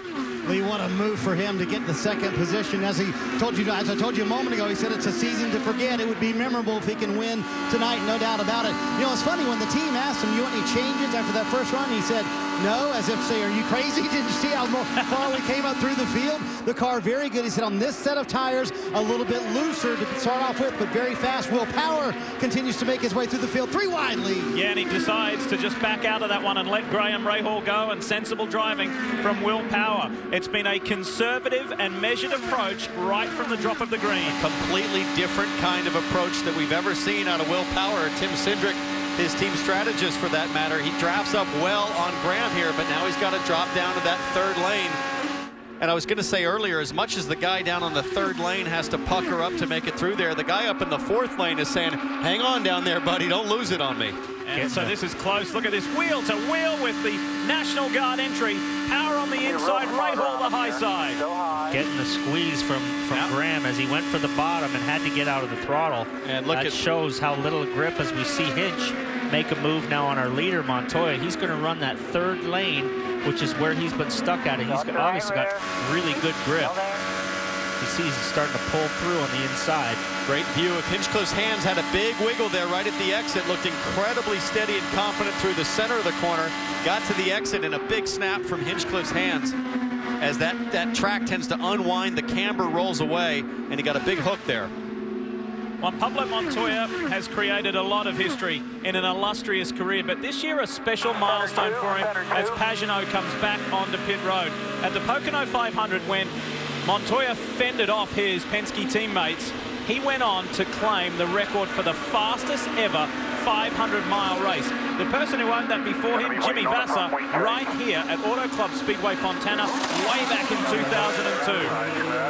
And a huge chunk of front wing again removed from Pagenaud's car. Guy, at this rate, Pagenaud would have to pit 10 times to make it to the end of the race. What's next, Townsend? Change wickers on the front? Well, he's wanting stickers more rear regularly. downforce. Earlier in the week, Simon Pagenaud crashed during the test session on Wednesday night. Here's some good close racing between Ryan Hunter-Reay and Tony Kanaan, Andretti Autosport and Target Chip Ganassi Racing.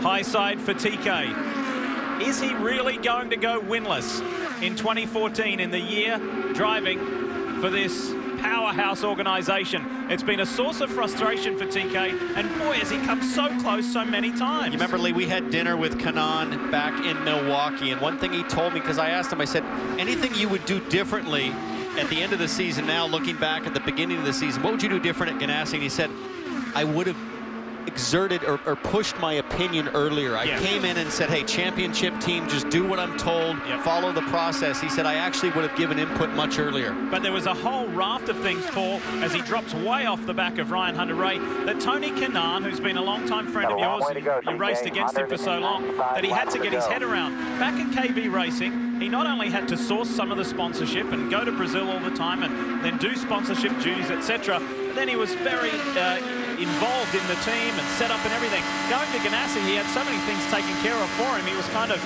yeah. What do I do? What do I do now? I talked to Dario last week, and you know, Dario basically said, look, he's really starting to understand the way we operate as a team. He's really gotten focused in on my old data, listening to some of my tricks, and mid-season he just came alive. So he's been one of the fastest guys. As we see Hinchcliffe make a strong move around the inside, and he'll get that one. How about that one, Marty? What a move for Hinchcliffe to get the lead, and imagine how hard it is. And PT Townsend, you can talk about this. Remember his car a little bit loose on this run, especially early on, so he was trying to hold it underneath Montoya with a loose car and pass for the lead. That's a lot to do in a one-lap stint. And now we're watching Montoya have to suffer through the dirty air that Hinchcliffe is working, and he's dropping quickly into the clutches of Scott Dixon. Just one podium on the season for the mayor of Hinchtown. Wouldn't that be a nice way to finish the year? Yet to announce his intentions for 2015. So we saw that car pushing. Clean air is king, Townsend. And Hinch leads the way for the first time. 5 different leaders tonight. How far can Hinch take it? It's championship night here on NBCSN for the Verizon IndyCar Series. But it's not just about IndyCar, because we are delighted to say that NASCAR returns to NBC Sports coming the summer of 2015. Don't miss the chase for the Cup exclusively on NBC and NBCSN. Exciting times. Yep, the NBC Sports Group family is your home for motorsport. Really looking forward to that. 2014 has been huge. 2015 is going to be massive. Kevin Harvick won the Nationwide Series race tonight, and with that, denying Penske a victory, that now leaves the door open for either Helio Castroneves, Will Power, or Juan Pablo Montoya. And speaking of Castroneves, look at Hunter Ray on the inside of Helio. Stormed up the inside, but those 3 guys have the opportunity to deliver Roger Penske across all disciplines that the Penske team has run. Sports cars, Indy cars, and NASCAR. It's 400th victory, just like would be a milestone. Just like his teammate Lee, Ryan Hunter-Reay, little wiggle there coming out of 4, again taking that 3rd lane, that tighter radius, and man, his hands were moving very quickly to keep that DHL car under control. The speed's been pretty consistent, Townsend. They're running 210s, 211s, and this race, no yellows so far. Nobody's had a problem. We've had Huertas has pulled off, not feeling well, but this race is whistling by pretty quick. We're approaching 70 laps. Juan Pablo Montoya, who said he's dealing with a big load of understeer, will come into pit lane again. Now, there was talk over the radio that there could be an issue with the weight jack, or they even mentioned possibly changing the steering wheel, but now they've decided against it. It'll be half a turn of front wing for Juan Pablo Montoya, who's led most of this race, but lost it to James Hinchcliffe. You see that adjustment, and Juan Pablo Montoya is on his way. Clean air is king, Townsend. He's once he got in that draft, he's got tons of understeers. We heard from Hinchcliffe. He moved through the pack with a good handling car, and once he got out in the clean air, they're going to pull a half a turn of front wing out. They're going to pull it out. You know, Hinch, Hunter-Reay, their cars are looking very strong deep into the stint here. These guys, give us some information on Bourdais coming out of pit lane, but these guys are going a little bit deeper into their stints. Montoya only ran 30 laps on that last stint, did 35 on his first stint. So if you've got a good handling car, you're going to try to stretch that fuel and stretch the tires as long as you can. Look at that fresh tires on Bourdais. He whistled around the inside and just went by the leader like he was standing still on the bottom of the track on the white line. So you can see now the difference between stickers. As you see, he's just going to go by his teammate. Look at the speed difference here. The stickers are provided once you come in and get those fresh tires. Well, their lap times are going from 2:14s on new tires, and right now the leader is at 2:06. Ed Carpenter asked for no changes on the last pit stop. He was quite happy with his car. At times, he's been running faster than the leaders. Remember, he has a win and a runner-up finish here, and it looks like it's smooth sailing for Ed Carpenter, Marty. Kelly Joseph Newgarden at the very end of pit road. They asked him, is it worse this run? He said, yes, too loose. You see the wing adjustment. He said, especially early in the run. That's where they struggle. Mid part of the run on, he will beat Ed Carpenter off of pit road. He was running 6th when he came down pit road, Lee. Continually fine-tuning the cars over the course of this 500-miler. And for Andretti Autosport with 2 cars in the top 4, and here is the biggest mover of the race, 10 positions gained for Will Power as the Verizon Chevy hits pit road. It has been a very methodical approach tonight from the championship leader. Methodical and calculated, Lee. He works his way to his pit stall once again. Tim Cindric, make sure you do not speed when you come down pit road. He was pretty happy with that run, and you can actually say he's gained 11 spots since they started. Remember, he fell back to the very back of the pack. 21st at one point today, comes to pit road 10th. No changes on that stop. I had a conversation with Formula One veteran Mark Webber earlier today and asked him his thoughts on Will Power. He has been intimately involved in Will's career, financially backed him in the early days, helped him when he first went to England to race in the British Formula 3 Championship and other junior series. And he said, I think he has endured enough in his career to get the job done tonight. Watch Justin Wilson come to pit lane. Paul, I don't remember you helping me out with a check early on. I helped out my man AJ Allmendinger. Yes, you did. Got him in the go-karts and helped him up through the ranks until he got to my level. Then he wanted to give me a whole lot of grief all the time. So he started sending you pictures of his Learjet, as I recall. Exactly, yeah. Helio Castroneves on pit road. Remember, the scenario is if Will Power finishes 6th, the championship goes his way. Helio, his desire is to win and put that beyond doubt. So far, for the 2 title contenders, it's been a pretty smooth evening so far, Kev. He's been reminded to watch his pit speed. They cannot afford any mistakes. You see the tear off, come off. He has an extra visor ready to change out if needed. Some have extra helmets because of all the debris that is picked up on this track. But Helio would go with a visor instead of a fresh helmet. They're going to make a slight front wing adjustment, and Helio Castroneves is back out. Hey guys, check this out right here. You see the black tabs on the windscreen? Those are tear-offs for the windscreen in addition to his helmet. So you've got both options. And when they said that Castroneves was going to do a visor instead of a helmet, there's 2 styles of helmets now in the series as we see these guys coming in. As Marty's going to pick up Dixon, I'll pick up where we left on the visors. Marty? Well, while we're talking about visors, PT, Scott Dixon has 16 tear-offs on his visor to make sure he makes it through the night. He did one as he was coming down pit road. You see the tires going on for Scott Dixon. They're going to make an air pressure adjustment, very slight wing change. He said it was just a little bit understeer at the end of that run. He will beat Ryan Hunter-Reay off pit road very easily. James Hinchcliffe started to lose the rear of the car. The car was a little bit loose. You see him coming down pit road. You see the tear-off also going off for James Hinchcliffe. He said he was loose in 3 and 4 for the early part of that run. They're going to take a half turn of wing, as we just mentioned. And the one thing funny he said when he got out front, he said clean air is fun, makes all the difference in the world. They'll do that half turn of wing, put on tires for James Hinchcliffe, the leader as he came down pit road. There's the wing turn. Nice stop for the United Fiber and Data guys. What a smooth evening it has been for James Hinchcliffe. As we go back to the visors, what I was going to say to Townsend, and he knows this, the Bell helmet that Castroneves wears has 2 screws that hold the visor on. As we see with Montoya right here, he has an Arai helmet, and there's 4 screws on that helmet. So to change an Arai visor is much more costly to do it than a Bell. The Bell has 2 screws, the Arai has 4. I've never, ever considered changing visors in a race, but that's how much debris they have to deal with. Slightly off sequence, JPM leads this race once more and has led the most, 48 laps in total.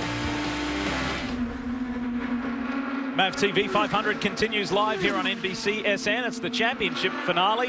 Lee Diffie, Townsend Bell, Paul Tracy with you, along with Marty Snyder, Robin Miller, Kevin Lee, and Kelly Savist. The race to the championship, and as we race lap 80 of this 250 lapper, Juan Pablo Montoya has a 5.5-second lead over Team Penske teammate Helio Castroneves. Championship leader Will Power is in 10th position and has made up 10 from his starting position. Now, speaking of 10, Marty, that's the amount of seconds James Hinchcliffe dropped behind the lead after that last pit stop cycle. What's the story? Lost a little bit of time, and I just checked in with George Clocks, and he is asking right now, did we just do the wing change? Is that it?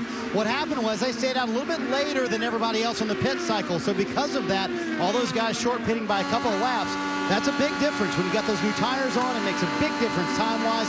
That's how they've lost this track position. Team not worried at all. He said, we've done it once. We can drive through the field once again. Well, Montoya and Carpenter short pitted a little bit, but you know, Montoya's got to be careful. That last stint was 30 laps, and that's 6 laps shorter, 7 laps shorter than what Dixon and Hunter Ray and Hinch did. And it might be better on pace, but boy, you could certainly fall a full stint behind, have to make a full extra stop if we stay green. You see Montoya back in the lead, back comfortable again. The threat from Hinchcliffe is now falling back behind. Hinchcliffe is going to have to work his way back through, which is hard on the tires to gain all that ground back that he made up. But Montoya back in command. He's got Castro Neves had a fantastic stop, back up to 2nd place, and Carpenter has moved up as well to 3rd.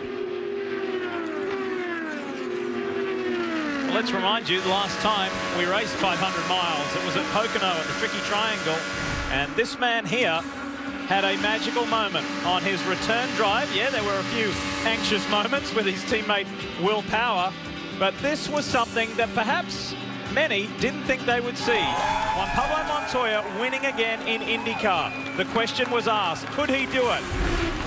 After stepping out of NASCAR Sprint Cup competition, before that he was in the Formula One World Championship. Trying to take care of your stuff there. And he really did answer a lot of critics. You raced wheel to wheel with him for years, Paul. Did you think he was able to do it? Well, I actually thought he would come back a little quicker than he did. I gave him a little bit of grief at Long Beach. I said, what the heck's the matter with you? What are you doing out there running around at the back? As we hear his crew chief there, John Buslag, who was my crew chief my whole career at Penske, coaching him along. John got his first win with Montoya in his comeback. So all smooth sailing right now as he's running out front. I mentioned this several races ago. John Buslag, Myron as he's affectionately known, he really credits Montoya with being a real spark for Helio Castroneves and for Will Power. Have a look at this. Ed Carpenter in the fuzzy Chevrolet rounds up the 2nd place driver Helio Castroneves. And that's a nice way to make the pass, with Ed taking the outside move, which gives him that 4th lane, a lot more comfortable working through the corner as opposed to going inside and having to run tighter down low. Ed Carpenter, who qualified 14th, told me that he had more of a top 3 car, and that's where he runs now in that 3rd position. He said that he thinks that these longer races, these 500-milers, really suit his style. He said, but the key is you just have to have a good car, and it always helps if you can run up front. Of course, this will be his last race under that umbrella of Ed Carpenter Racing, as he has formed a new team with Sarah Fisher Hartman Racing. But he said that's not really on his mind, just getting the win. He doesn't care what name is on the team. Getting a win here tonight would be a great way to send it off into the offseason. Well, I think it's been a remarkable story, hasn't it, with what Ed Carpenter, the only owner-driver in the series, has done. He handles the ovals. Mike Conway handles the road and street courses. They do it for the team as opposed to their personal or driver championship chances. And for Fuzzies, the primary sponsor of Ed Carpenter Racing, I think they've done a remarkable job this year. And Ed's been amazing making that transition to team owner and part-time racer. You know, you got to remember, it's not just his name on the team. He's really commanding the ship day in and day out. He's at that shop 12 hours a day, doing a great job. And fellas, we saw Ed Carpenter at dinner. Now, they had another family with them. I think I lost count at about 12 kids that were there with them. They were just hanging out. Now, 3 of them were asleep. I'm not sure if you and I have each kids like that. I'm not sure if that counts. You know, the kids are asleep, but they had like 19 plates of food, kids everywhere, but the team and the guys seemed like they were having a whole lot of fun, just enjoying life and being a father. And Dad is doing a very good job as he's made up 11 positions. Check this out. James Hinchcliffe is on the comeback trail because he is just storming forward.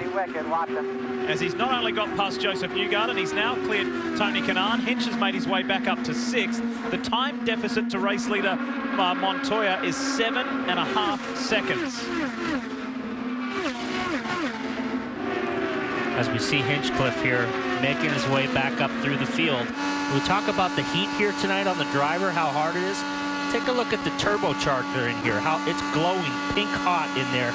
Think about how much heat is inside that engine bay and how hard that is. There's wiring harnesses in there, Townsend. There's all kinds of electronics, black boxes. Look at the heat coming off of that. And next year, Paul, I think you'll expect to see this body work get a whole lot tighter as we go to body kits. One of the expectations is that there's a much more of an F1 style profile to the engine cover and the body work as it form fits to the exhaust of the engine. The manufacturers will be looking for every advantage to reduce the frontal impact of the car going through the air. You'll hear the teams and drivers and engineers use the phrase shrinking they'll shrink that bodywork for a tighter fit and a tighter wrap. And a lot of the engineers and drivers are actually looking forward to that revised bodywork. I'll tell you what, man, back in the day when Townsend and I used to run with these Reynards and Lolas, that bodywork was right on everything. As we see Munoz come to the pits as we go to Kevin.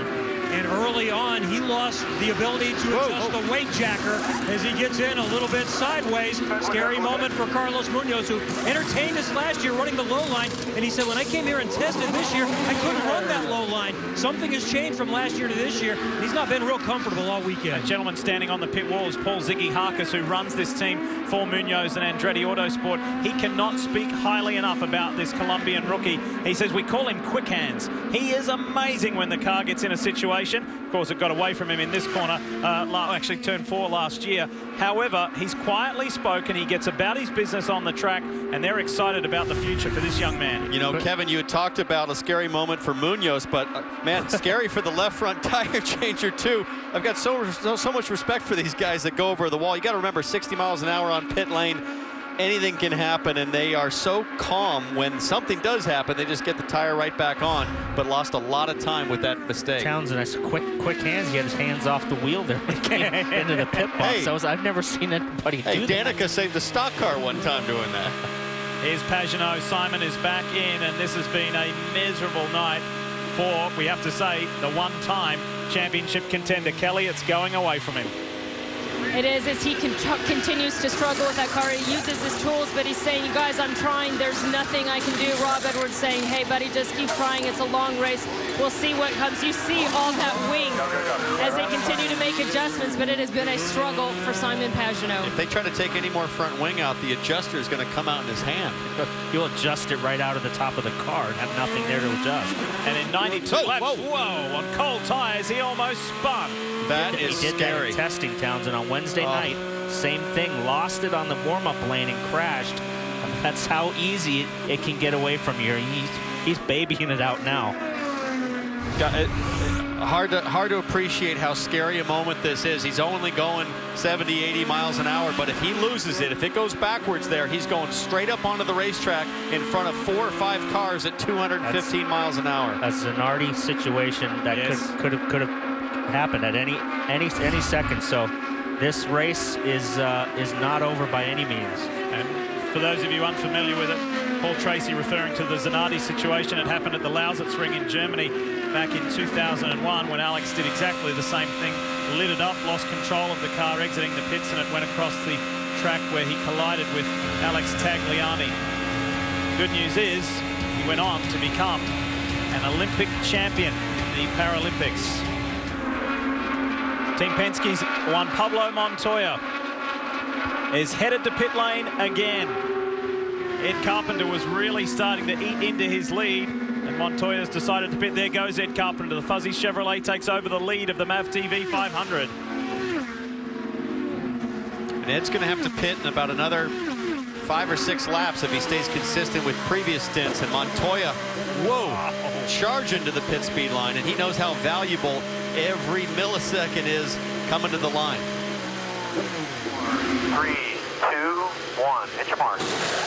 Juan Pablo Montoya has told me that is one of his strengths, is cutting down that time on pit road, coming in hot. He's asked for a turn to front wing. You see it go there now. Juan Pablo Montoya relinquishes the lead as he makes his pit stop. You know, every little advantage you get coming to the line can be negated. You just saw the left front tire changer just struggle a bit with the front wing, and every little microsecond matters on these green flag stops, because look at where he comes back out. Ed's going around, but Ed's going to stop in a few laps, and we'll see where they cycle through. So Montoya gets pushed off the lead lap, but it's only momentarily.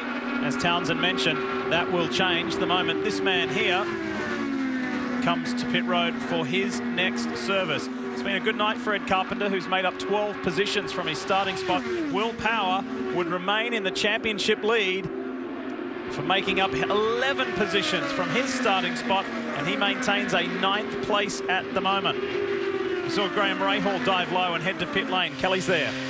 And at times, Rahal has been bottoming out. They said they're going to give him a tire pressure adjustment all around. He's also asked for a front wing adjustment. Bobby just encouraging Graham to continue to use his tools inside the car And it looks like Helio Castroneves has also made his way down pit lane, Kevin. Stop number 3 for Helio Castroneves, who's picked up a bonus point for leading a lap tonight, but he's running out of time to pick up the 2 points, as this is a blisteringly quick stop, leading the most laps. He's going to have to get to the front almost immediately to pick up those bonus points, Kelly. And Ed Carpenter, who had the lead, has been relatively quiet on the radio. Really, they've been encouraging him by telling him his speeds. He's been quickest at times on the track tonight. I don't see an adjustment there on the front, so it was a quick one for Ed Carpenter. Where you want your bars here. Think about where you want your bars. Townsend, as they heard the changes for Rahal having a bottoming issue, sounds like here's Briscoe coming in. We haven't seen him all night, but it sounds like they missed the ride height decision for once the weather started to cool down. And Ryan Briscoe's actually had a fairly nice run. They've been fighting understeer for much of the night. He said it's all the way through all turns, 1 and 2 and 3 and 4. He comes to pit road 10th. You see the wing adjustment they made too, Kevin. Well, Tony Kanaan maybe could have won at least 2 or 3 times this season. He's still in the mix here tonight. Tony Kanaan making stop number 3. A little bit of wiggles, he starts to get slowed down. Kanaan has been running in the top 6 or 7, 4th before he cycled in this time around. There's his teammate, Charlie Kimball, right behind him. Tony Kanaan with a strong stop. And the Target Chip Ganassi car is back out, and so is Charlie Kimball in the 83. Here's Will Power, championship leader in the top 10 in this race, heads to pit road. And just grinding it back to that 60 mile per hour pit lane speed limit. You saw him gaining as much time as he could as he came to the pit commit line. Tim Cindric says good job. You see the tear-offs also coming off. Will Power trying to get another tear-off off. What I can tell you is how calm he has been on the radio. He looked very nervous before the start of the race, but during the race, you can tell he's in his element. No panic in his voice at all. They have slowly worked their way through the field. Seems like he's still trying to get a tear off his windshield, off his visor right there. Will Power leaves pit road. No changes for the 2nd consecutive stop, guys. Just got an update. There will be a penalty to the number 20 Fuzzy Chevrolet of Ed Carpenter, pit lane speed violation. And that is just a heartbreak for Ed. Had a brilliantly handling car. He'll be furious about this. Drive straight through, watch your speed. And guys, one thing I'm watching is the relative difference between Hunter Ray smoking the tires, and boy, I'd be surprised if he got down to the speed limit for that stop. And that's the 2nd time in succession. He did it on the previous stop as well. Seems like with the geometry they're running, even getting into his box, he's having a hard time getting the left front from locking up. Kevin? The Indianapolis 500 winner is in. Maybe could have, should have won at Pocono. This is the 3rd 500-mile race. We'll wait and see if there's any penalty because he didn't lock him up coming into the pits. Great stop for Hunter Ray, Marty. Kevin Scott Dixon was 2nd when he came to pit road. He said it has too much understeer, especially through 1 and 2. All they did, though, was an air pressure adjustment. You see James Hinchcliffe leaving pit road as well. Never really made up the track position that he lost after that last cycle of green flag stops. Once again, they pit late in the window. He came in 4th. A little bit of a wing adjustment for Hinch.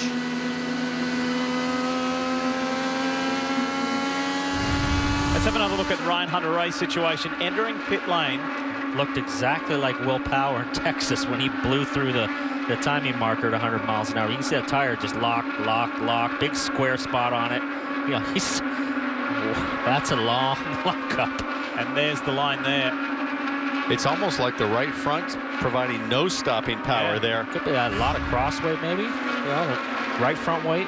You run these things so asymmetric on the oval as Montoya cycles back to the lead. So already 108 laps down of this 250 lapper. Caution free, Montoya leads. Coming September 4th, it's back to football. Russell Wilson and the defending Super Bowl champs, the Seahawks, take on Aaron Rodgers and the Green Bay Packers. Then September 7th, Sunday night, is football night as the Colts head to Denver to take on the Broncos. NFL kickoff weekend coming Thursday, only on NBC. Welcome back. Glad to have you here at the Auto Club Speedway, Fontana, California, for the championship decider. This man on Pablo Montoya is not in title contention. However, he is in contention to win this race, Kelly. It's off to a nice one as we slowly approach the halfway mark of the MAVTV 500. Juan Pablo Montoya has been strong at oval races all throughout the year. In 5 starts, he's got that win at Pocono and 4 other top 5 finishes, 3 podiums. He secured his kart championship here at Fontana back in 1999, but he has never won here, but he leads here tonight, Kevin. Helio Castroneves still in the title chase, less than 10 points behind as they running second right now, and he so much wants to give Roger Penske as we watch Ryan Hunter-Reay challenge him and try to go around the high side. Good battle for a second. He wants to give that Penske title to Roger. He's done so much for him. He didn't have a job in '99 when he hired him. He stuck by him through the tax evasion charges in 2009, and Helio still has a chance tonight. There we see Ryan Hunter-Reay running in third, and Hunter-Reay is having a strong night tonight. And we go back to Kanaan in the fourth position. Tony Kanaan hasn't won, but he has finished on the podium significantly here recently. 4 podiums in the last 6 races. He's been knocking on the door, Marty. For Scott Dixon in the 5th position, Kevin, he just got that position from Joseph Newgarden. There he is, back there, Scott Dixon. He said the car just has too much understeer, especially in the middle of 1 and 2. He said these tires are falling off so quickly. You know, he tied Bobby Unser for 5th on the all-time list for wins last week. Bobby Unser this week congratulated him. He said, I really wish Chip Ganassi would give him a stock car or a sprint car to run for the rest of his career, because I'd like to hold on to 5th if I could. Joseph Newgarden is back in the 6th position, and they've been struggling with the early part of the run, especially with understeer on the last couple of runs for Joseph Newgarden. How about this? They have finished 5th and 6th in the last 2 races. They could finish 6th again. It would be a very nice finish to the season for that 67 team. And James Hinchcliffe has never recovered from the track position he lost a little bit earlier. He said this car is just a little bit too loose right now. They've been struggling with that, Kevin. Charlie Kimball, remember, led a lot of laps near the end of this race last year and could have won before the engine expired. He said that gave them all kinds of confidence coming into this season for here. And he said, I would have been shocked if you'd have told me before the season my best qualifying efforts would have come on the 2 ovals, including this one here. Kimball running strong tonight, Marty. Willpower, very methodical. Probably the best word to describe his night in the 9th position. Just gained that after this last round of pit stops and running a very smooth race. His wife, Liz Power, however, not having such a smooth night. She is a nervous Nelly back here, checking her phone constantly. And you see that little bottle of Dasani she has in her hands. She's been chewing on it all night long. She's wearing her lucky Verizon shoes tonight, doing all she can to help her husband win a championship. Kevin? Marty, Carlos Munoz is on a little different strategy than everyone else. Most came in 10 to 16 laps ago. He came in 29 laps ago. So we'll see him within the next 5 or 6 laps. Podium 3 times this year for Munoz. Great season, most would think, for a rookie, but he still thinks I could have had a little bit more and expects more next season. And look at Hunter-Reay going around Montoya, Lee. Got a change for the lead. The DHL machine is up front. And again, Hunter-Reay not in contention to get his 2nd Verizon IndyCar Series championship, but boy, he'd just like to cap the season off for a win at a racing venue where he has so many great racing memories, because this is where he clinched his first IndyCar Series championship. What a season it would be to win the Indy 500 if you could cap it off with a California Speedway 500. Revive your season. Look forward to next year as we see him draft up on Montoya as he's pulling up. Picture perfect, just slid down the inside. Took the line away from Montoya, and that was all she wrote. Clear.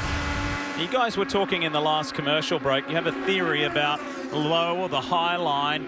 Guys do a little bit of gamesmanship straddling those seams. What do you think after you see a move like that? Well, normally on an oval, you're typically trying to block the guy behind from getting to the inside line, going into the corner, getting down to the white line at the apex. Here at Fontana the last few years, it's almost like what you want to do is block that high line and force the guy to run the tighter radius. This is racing a lot more like a NASCAR race than a traditional IndyCar oval race. A lot of that has to do with the asphalt here at California Speedway. It gets worn year after year, and the inherent grip in the asphalt is far less than what it was when it was new. And really, Townsend, nobody has ventured to the bottom since the beginning of the race. So if you can straddle the mid part of the track and force the guy, stop him from taking the outside, but then force him to go low to pass you, that's the best way to hold him off. But Hunter-Reay just had too much speed in the car. There was really nothing that Montoya could do. His car's awesome, and he must be wiping his brow that he did not get a pit speed violation on that earlier stop. Well, you have to spare a thought for this man here, the 30-year-old Frenchman, Simon Pagenaud, for Schmidt Peterson Hamilton Racing. He came into this event tonight as a championship contender. Yes, it was a long shot. He was 81 points behind Will Power in 3rd place, but he could still do it. that has now sadly evaporated. He is buried down in 20th position. And let's go to his team right now. Kelly, I'm sure they're disappointed, but they're going to finish this race if they can. It's been a tough weekend with the crash of Michaela Lotion and then another setback here. Has been a tough weekend indeed, Lee. Rob Edwards is in the ear of Simon Pagenaud. Rob, what do you say to your driver to keep him in this long race despite the circumstances? That's all you can do is sort of ride along with him and keep working on the car, keep giving as much encouragement as we can. You know, obviously he's not happy, so we just keep working on it, trying to find a happier place for him. What's the mood of this team? You guys came in with championship hopes, slim as they were for Simon, and everything that's happened with the Lotion. How has this team kind of come together? You know, it's a tough team. We keep trying to think of new ideas to try and fix it, and say it's not our night so far, but we're going to get the best result we can. It's a long race. Thank you, Rob.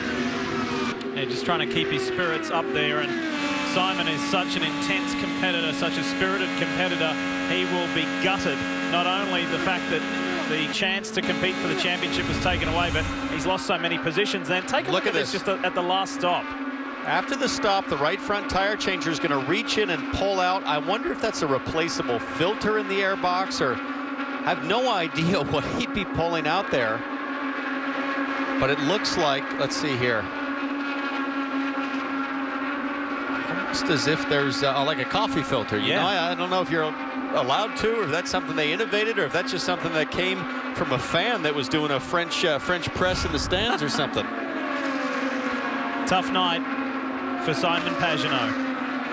As we now sneak over the halfway mark of the MAVTV 500, Ryan Hunter-Reay, the Indy 500 winner for 2014, leads the way.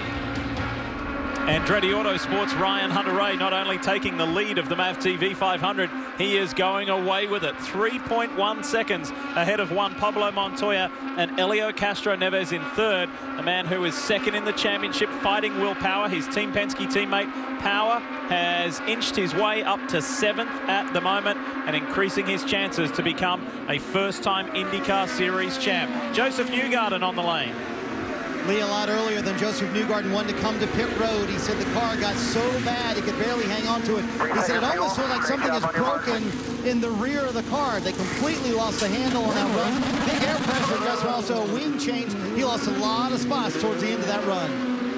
As I was saying to Townsend when we were at commercial break, I'm amazed that this race is going by as quick as it has, that there's been no crashes. Everybody's been complaining about handling, but hanging on to it. As we see, Kevin, you got Charlie coming to you.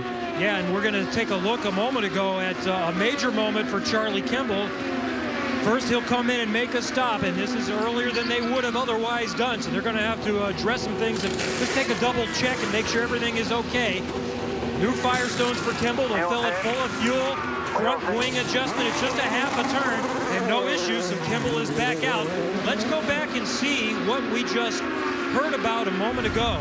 Charlie Kimball's been running in the top 10, generally about 8th all night, running that high line, and how heavy does he hit that? Just rides along that upper line. Very Will Power like it at Homestead Speedway a couple of years ago. Very similar, but no damage. It's back up to speed, and just a light kiss, Townsend. Yeah, light kiss. You know, it's always gut-wrenching when you come to pit lane after a moment like that, because you know your guys can look into the car, look at the suspension and say, hey, we're done, shut it down, and you're sitting there praying, I gotta hope everything's okay. A little bit of a mistake there for Kimball, but he's going to charge on as we go back to Hunter-Reay, who's just having a heck of a run, working on putting Bourdais a lap down. Well, you say charge on. He is charging on. He's now nearly 4 seconds ahead of Montoya. Now, because we're into the second half of this race, which is flying by at a rapid rate with no cautions, let's bring you up to speed with what has happened so far in the first half of the MAVTV 500, and letting the field go away from him under the name of safety and just being conservative and a little bit cautious. Will Power starting at the back of the pack and letting the others have at it as he gets into his groove. Speaking of that, Simon Pagenaud fell out of the groove big time. The one-time championship contender just had a miserable handling race car, and as a matter of fact still does. It has been a troublesome night for the Frenchman. Will Power, Pagenaud and Rahal 3 wide at one point in time, and Power again erring on the side of being conservative and just thinking about the big picture. Let's scoot ahead to lap 85, and a man on a mission.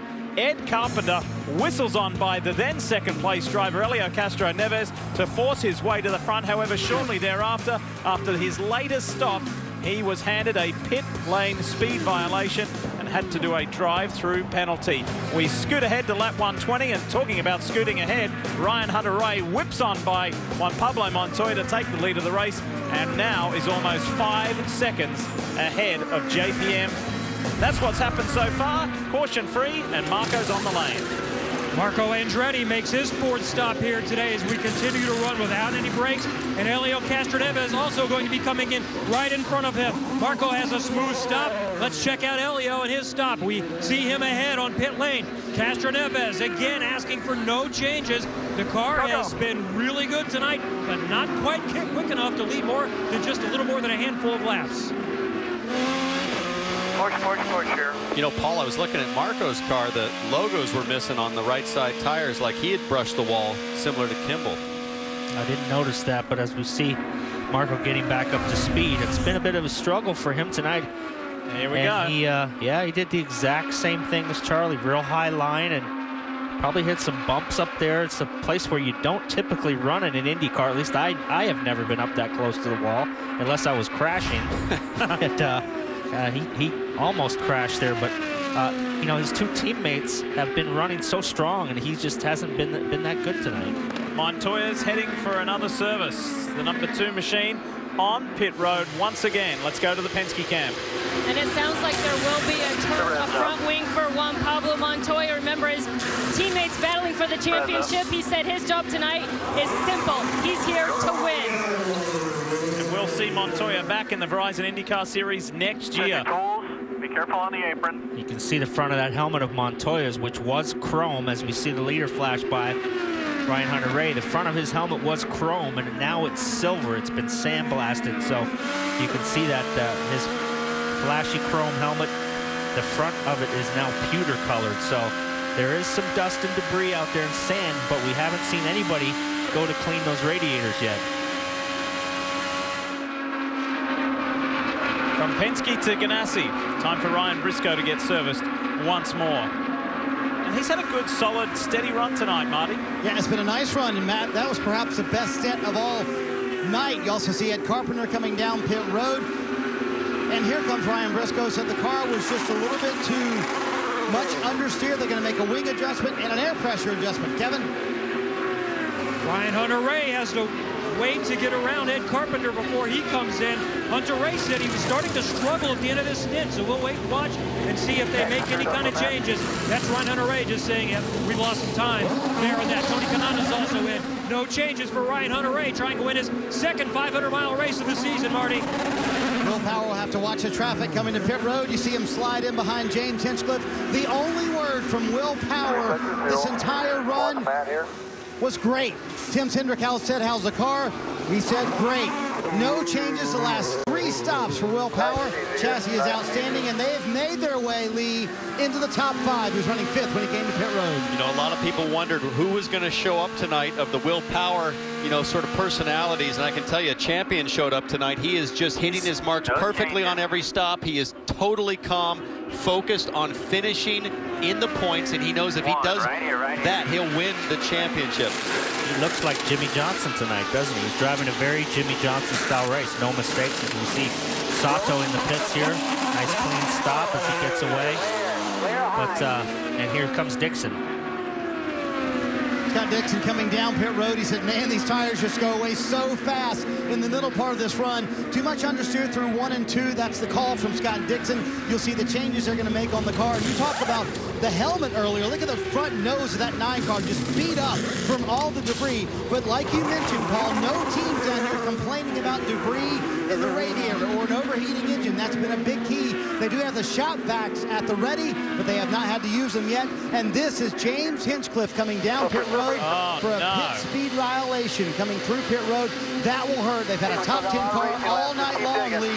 It'll be tough to make up this track position going caution-free like we have. 2 front runners, 2 guys who have led laps in this race, Ed Carpenter and James Hinchcliffe, being nailed for pit road speed violations. That's those little mistakes that you can't afford to make. It cost Carpenter a lap, and it will cost James Hinchcliffe a lap, as we see Hunter Ray and Kanaan working over Kanaan. And you saw Kanaan trying to squeeze his way up to the high line and block Hunter Ray from running side by side. It was subtle, but look at this. Yeah, he's flying. It's not the first time that Hunter Ray and Kanaan have been wrestling on track here tonight, where TK has made it a little bit tough for Ryan Hunter-Reay. And this time, the Brazilian has the upper hand as he goes by Juan Pablo Montoya. At the moment, Helio Castro-Neves has the lead of this race, waiting for his next pit stop. And he keeps stretching that mileage out. That first, he went a lap further than most guys, and now it's been 2 laps, and now it's been 3 laps. So that could play out if there's yellows at the end of the race. Here comes Hunter Ray on Montoya. High side, low side. We're going to go the low side. The side he went to win the Indianapolis 500 when he passed Castro-Neves back in May. Fights back on the top side. Does the over-under. He held it tough on the outside. As we see the racing now, as we pass the halfway point, is getting a little bit more aggressive. Guys are starting to fight each other a little bit harder now.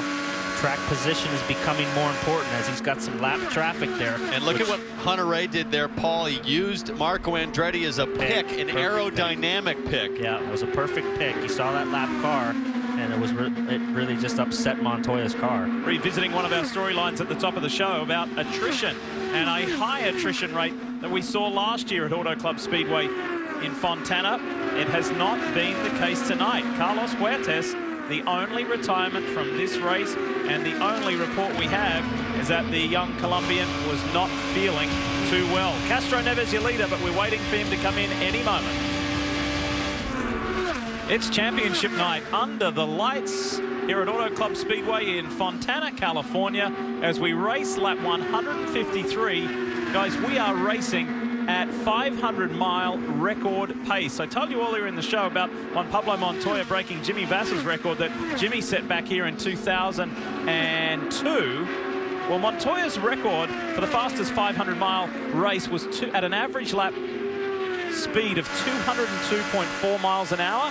At the moment, the average lap speed is 204.9, and we are on record-setting pace, no cautions. These guys are flying.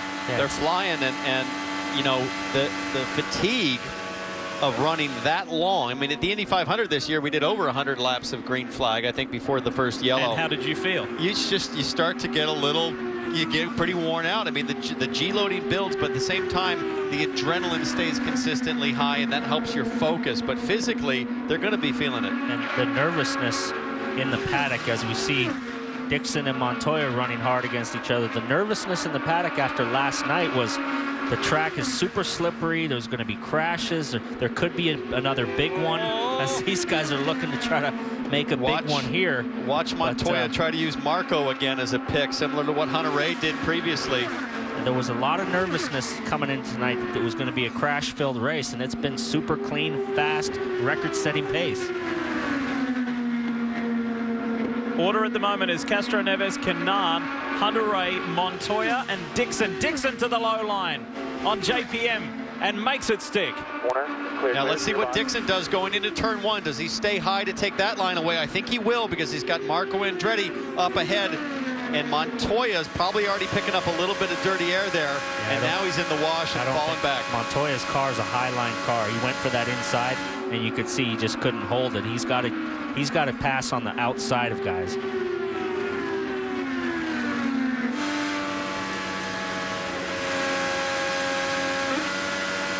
Again, as they run right now, Will Power would hold a 1-point lead in the championship with Castro-Neves leading. And I think if they stay in this position with 50 laps to go, it's going to be really interesting to see those two guys go at it. And how does Montoya factor into that battle at all? Well, it's like I said earlier. I mean, Will Power has driven a perfect race so far. It's been very unlike what we've seen him do a lot, just kind of freak out and kind of get a bit frantic. He's driven kind of like Jimmy Johnson, just slowly worked his way up through the field. But as we see Castro-Neves, he's driving the perfect race too. So they're both driving perfect nights. Yeah, but sometimes it doesn't take much to set Will off. There goes Castro-Neves, and as we creep back around the track in the opposite direction. Here comes the number 12 Verizon Chevy of Will Power, and as Townsend highlighted, just 1 point separates them at the moment. Slightly different on strategy as far as Elio came in 4 laps earlier than Power. So lap 137 versus Power of lap 141. Dixon is 2 different on terms of the positive. Dixon came in the latest at lap 143. Let's talk more about these guys, Kev. It's an exciting scenario that's unfolding. Oh, it has. Like always, it's going to come down to the last few laps. And you mentioned that Elio came in 4 laps earlier, so that means he could spend a little bit less time in his pit box because they weren't fully empty. And they also just slightly short-filled a little bit, but they're still within the window to do it like everyone else on one more stop. I've not heard Roger Penske talk much about fuel saving. All he said is fuel is good. So Castroneves is in a good position to be able to win this race and force Power to at least stay where he's at. Well, he would need solar wind power to make it on one more. They're going to have to make 2 more stops here at least, and some guys might be in a situation where they have to make 3. Right now, I think the guy that's in the best spot is Scott Dixon. Currently runs 4th, but he ran all the way to lap 143 on his last stop. So he can run rich to the end. Now remember, double points on offer, double regular championship points. Now we have to couple that with the bonus points. Elio got the bonus point for the Verizon P1. He gets a bonus point for leading a lap, but then leading the most laps, you get those extra ones. Looking a little bit further back to Ryan Hunter-Reay chasing down Tony Kanaan. Elio needs to lead another 64 more laps to get the most laps led and eclipse his teammate Juan Pablo Montoya if he wants to gather those and then make the task even harder for Will Power. A lot to play for in this second half of the race. A lot. And the intensity is going to get a lot more ramped up here as we get down to 2/3 of the way into the race with a quarter to go. You'll see, you know, if a yellow comes out or something happens and we pack this thing up, it's going to just go absolutely bonkers at the end of the race. Well, this is going to drive some of these guys bonkers. You got Saavedra just pitted on 156, only 4 or 5 laps on those tires, and he's out there mixing it up with Scott Dixon, and that could play heavily into the tail end of this race because you've got several guys that are going to be off sequence. You know, Andretti, Wilson, Hawksworth laps down, but they're not going to give up and quit, and they could be in that fresh tire, old tire situation with some of our leaders. Yeah, the last thing a guy like Dixon needs is a lap car, slide up in front of him, take the air off of him, and then, you know, that could easily spin you around.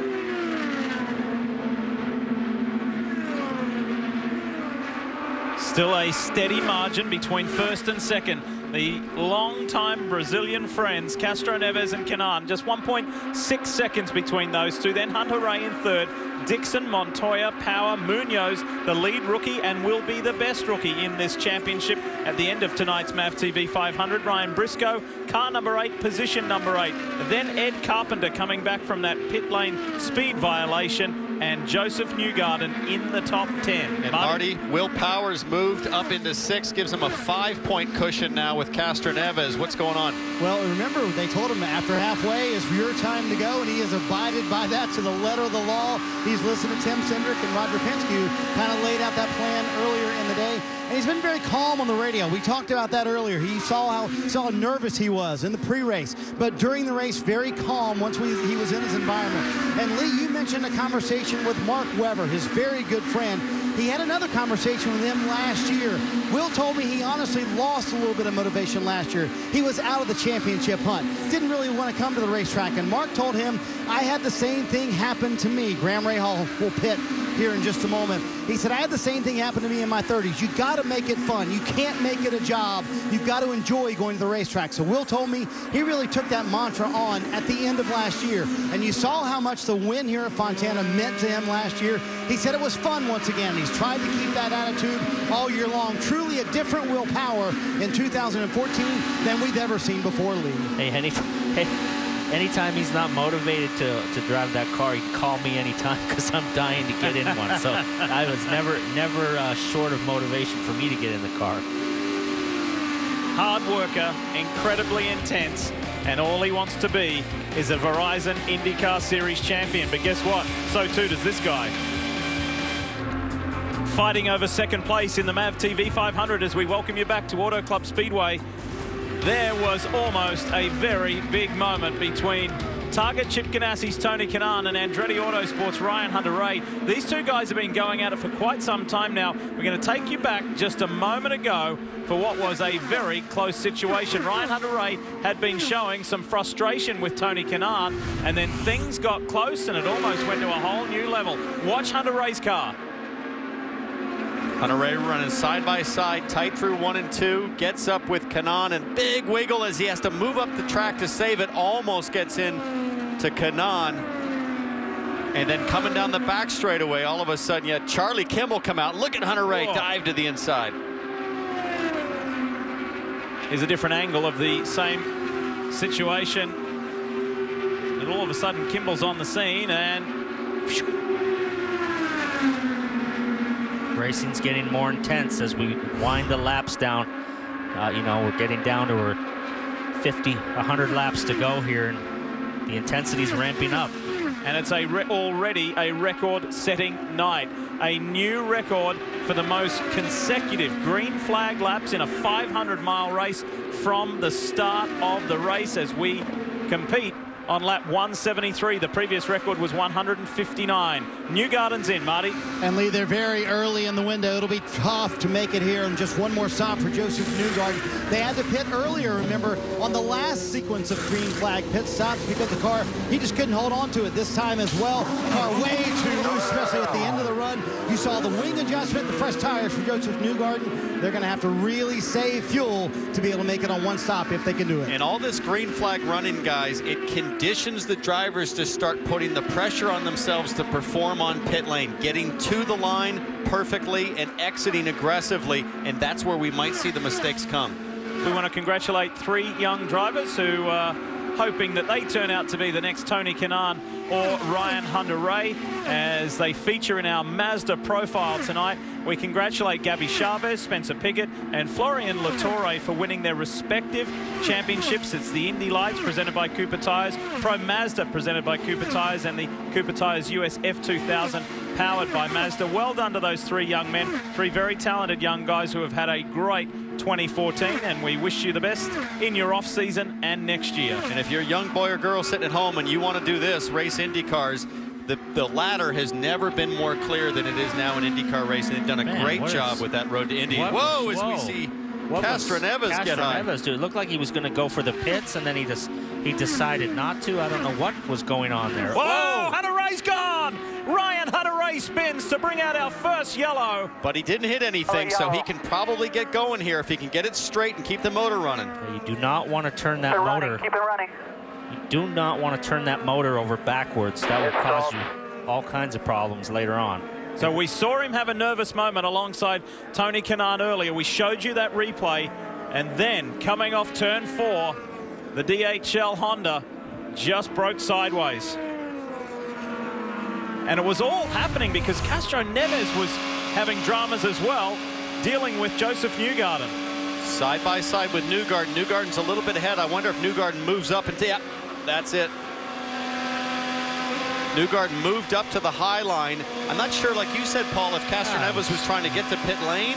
Really weird. I mean, I'm surprised it would take that much air off of him in the straightaway to where it shot the car across the track. But as we see Hunter-Reay, he was trying that lower line. It gets loose and it just comes around. More aggressive racing. He's pushing a little bit harder. And you talked about spinning the tires backwards. That was 180 miles an hour backwards. Yeah, these motors, if you have it in gear and you see those tires going backwards there, will actually turn the motor in reverse order, and it will cause a lot of problems with the valve train. Look at how quickly this happened. Hunter-Reay had been getting so frustrated trying to get around Kanaan, and his last pit stop is lap 141, so he had 35 laps on the tires. They were all just about to pit, so just at the end of the grip on the tires, and it was just too much to hang on to. That wasn't just in this last sequence either, Townsend. This situation between those was born long ago in this race. They had an earlier confrontation as well. So, our first yellow of the MAVTV 500, first chance for those in the race to catch a breather finally. We're going to have our first, full pack-up pit stop, which can cause drama. Everybody laid out now for this, so the pit lane will be busy. And we know how that goes when you pack the whole pit full of guys, and they're all trying to make time on pit road. So anything can happen here on the pit road.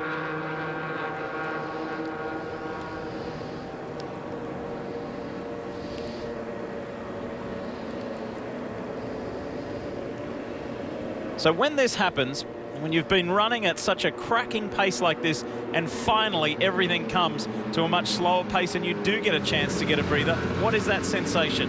Well, you know, for some guys it's relief, for some guys it's frustration. And I think if I'm Will Power, God, I don't know if I want this. Things were going so smooth, no problems on pit lane, you're all by yourself, and now you come into this drag race where, you know, historically, if things go wrong in a long race, oftentimes it's on pit lane. And now that we're down to 75 laps to go, and we've had this long run, everybody now is going to hit the reset button, and it's going to be a whole new race again. So now the benefit, we saw this in Texas. You know, once they got that yellow, everybody started racing really hard after that. The nice thing for Power, though, is by virtue of being the championship points leader, he's all the way down at the end of pit lane. He's got a completely clean launch in front of him. You saw Tim Cindric, president of Penske Racing, talking to Will Power on the radio, as they have been, but there hasn't been a whole lot of conversation. As we get to this round of stops, let's start with Kevin. Helio Castroneves was set to pit on that lap. Had he come in and then the yellow came out, that would have been major bad news. This works out okay. It's an easy in for Castroneves because Bourdais in front of him is not going to pit. We also see Tony Kanaan a couple of spots behind him, running right behind him in the race in second place. He's coming in. Castroneves. Kanaan is a huge stop. Let's go up front to Marty. Will Power, bottom left of your screen, wants no changes for the fourth consecutive stop. They'll see if they can win this race off pit road. He comes in fifth. Very tight race with his teammate Juan Pablo Montoya. I believe it was Tony Kanaan who won the race off pit road, Lee. And did you see that confusion with Montoya a little earlier? Montoya went for Takuma Sato's pit and then had to pull out and swerve and then go back into his respective box. One of the challenges when you're on a team where the sponsor livery changes. Remember, Montoya's been the Hawk car at some races. He's the Verizon car. Sometimes those crew uniforms can change as well. We've seen it in other races. First time, too, on a busy pit lane. He's come into an empty pit lane every time and has had a clear view of his pit box. And now, you know, you lay everybody out there and he just missed the mark. He probably was running through that box to hit his box. There's Tim Cindric just talking to Will Power, championship leader. Will he be the championship winner? It's down to just 2. We started the day with 3. Simon Pagenaud has been bounced out of contention. It's down to Will Power, Helio Castroneves, to win this Verizon IndyCar Championship. How about the Ganassi guys? We've had 10 different winners this year. Is TK, Tony Kanaan, about to be the 11th? One and only full course yellow in this MAVTV 500 as we welcome you back to our live coverage here on NBCSN. And for IndyCar Race Control to deploy the track sweepers and cleaners as well. Good opportunity while we're under yellow. Let's take you back, though, to that latest round of stops and show you what went down with Juan Pablo Montoya and how easy it is to get a little confused on pit lane when it's busy. As he came down the pit lane, you got cars all over the place. He's looking for his box and obviously found the wrong one. So it's real easy to do. I mean, it's first time tonight down a busy pit road, and little mistakes like that are easy to make. Would you guys ever go out in the pit lane and just visualize and look at where your box is to remind yourself and the colors and what's around? Every year at Indy, I walk out on race day and I look up and try to find a marker on the grandstands or something else. And this is interesting. Helio Castroneves has lost his Kevlar extra shield that you see there on Will Power. That's first started in Formula One as an FIA-mandated extra buffer of protection after the Felipe Massa incident, where he took a spring through the helmet and it's popped off Castroneves's. I wonder where it is. Kevin? It's on the track somewhere. Roger Penske's guy, Helio Castroneves, has done what he has to do here so far tonight. How is the car for him? What are his chances to win this race in the championship? Well, I think all 3 guys have run a great race so far. Obviously, with 80 laps to go, anything can happen. But, you know, we're on our plan. We got to finish all 3 cars. I think we'll be happy at the end of the night. All right, thank you. Roger Penske. Over to Marty. Let's chat with Tim Cindric, the other end of this Penske duo, and seems like the game plan is coming together, doesn't it? He's been really patient all day. You know, we've had clean stops and been really patient. A lot of racing to go here, but looks like one more stop for everybody if there's not any more cautions. So I'm trying to stay attached to Elio and see what happens here. You let him go a little bit more, let him be a little more aggressive here in the latter part of the race? Right now, it's really something that he just needs to feel confident in because, as I said, as long as he's attached to the 3 car, he's in good shape. So I don't think we have to go crazy. And for clarification, guys, not one time has Will Power asked for a championship update. Obviously, he's holding true to what he told us in the pre-race. As long as I finish 6th, I'm good, Lee. It's a good way to look at it, good way to go about it. And remember, both of our championship contenders 3 times in their respective IndyCar careers have finished the championship runner-up. You know, we've seen what an oval win did for Power's confidence in terms of now stringing together, winning it like Milwaukee, you know, Texas, place like here, Fontana. If he wins a championship, guys, what could that mean for a run of championships out of Will Power? Well, I mean, I could see him win 4 in a row if he pulls it together tonight. He's in the prime of his career, obviously. He's early 30s. You know, he's got a good run here. He's realistically, he could be 4-time champion already, right? Sure, so absolutely. He could string together another 4. No problem. As long as he stays with Penske or one of the top teams, I mean, he could string out 4 more runs. What about the quote? What could be the quote of the year after he won at the Milwaukee Mile? Boy, I love winning on ovals. You know, that's not something you would have expected to hear out of Will Power's mouth a couple of years ago. A year earlier, he said, "I hate these ovals. I can't take it. How do you do it?" You know. What are you talking about? Early 30s, prime of your career. I'm almost early 40s here. I was telling my wife last night. I'm just hitting my prime, babe. Oh yeah. You're telling her a story, aren't you? Roger Penske talking to his guys, and wasn't that a great team quote? We're going to finish all 3 cars, and I'm pretty sure we'll be happy at the end of the night. It's not a Penske versus Ganassi battle. It's not a Penske versus Andretti battle. This is Roger's night. One of his drivers will be a champion tonight. And she's looking decidedly more calm. That's Liz. That's than we saw her earlier in the race. But that bottle she was gnawing on is now twisted up, and it's torn. She's making a jail yard shank right there. Huh? Well, it's good to see her smiling, because when you associate Liz Power with Auto Club Speedway Fontana, it was those just, you know, gut-wrenching, heartbreaking scenes from a couple of years ago when Will lost it. She was there to support her husband. And full credit to Tim Cindric, who I think has really figured out how to coach Will this season in a way that we hadn't seen in previous years. I mean, he really anticipates and sort of thinks for Will ahead of time, meaning he anticipates his personality, and he gives him all those little reminders that helps produce the night he's having tonight. He certainly coached him well at Milwaukee. When he started asking, "Where's Montoya? Where's Montoya?" He said, "Don't worry about Montoya. Everything's fine." But last week in Sonoma, it all unraveled before he could try to control the situation. So now's the time where he's on the radio right now. He's got to keep everything under control. Everything's going to plan. So just continue the same way. Also, remember what he said to Marty earlier in this show, where he said, you know what, we didn't do a good enough job on pit road at Sonoma where we allowed Dixon to beat us out. So we need to do our job. He needs to do his job, and that's why it is a team sport. And now Will's just going through the mental checklist. Clean the tires. You hear him revving the engine, putting power down, getting any rubber off the tires, any buildup. His eyes are plenty big, so we can tell he's ready to go racing here. But just going through that checklist, make sure you're in the right map position, listen to your spotters, and just keep doing what you're doing. And now is the time when the racing will get more frantic. And this is a situation where this yellow now could breed more yellows and more crashes. Got a crazy moon look there. Oh yeah, crazy time. How patient will they be?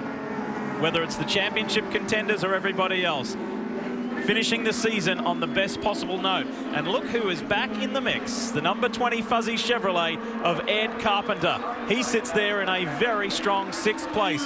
After our one and only yellow, it's time to go back to racing here at the MAVTV 500, and it's the Ganassi duo at the front of this field. And Ed Carpenter gets a great jump, pops out on Montoya, and look at the pack 4-5 wide back there. Ryan Hunter-Reay on the high line. Exactly what I was talking about. All this turbulent air, these guys are running 4 and 5 wide. This is when a little mistake causes a big mistake. Power went low. Look for that number 12 Verizon Chevy. There it is. down on the inside. He passes his teammate Helio Castroneves. Or does he? It could be Penske 3 wide. He's on new tires, but we've seen nobody venture that low. Look at the dust coming off the back of Power's car. Wow, they're right beside each other. Castroneves and Power, wheel to wheel. This is the battle for the championship. If they touch, it could be devastating for Castroneves for his run. Unbelievable. I can't even believe what I'm seeing right now, you know. Oh, look at this. He's slicing through traffic, trying to make a run now on Kanaan. Dixon on the high line, Kanaan on the low line. Power has come from 20th, right down low, and he's going to take the lead of this race. This is the kind of stuff that's gotten Will in trouble before, but he wants to win now. He has turned his ears back, and he's going. From the last row of the grid to the lead of the MAVTV 500. Power out in front. Just looking. Got to get back up on that high line and get off that dirty line and save those tires now.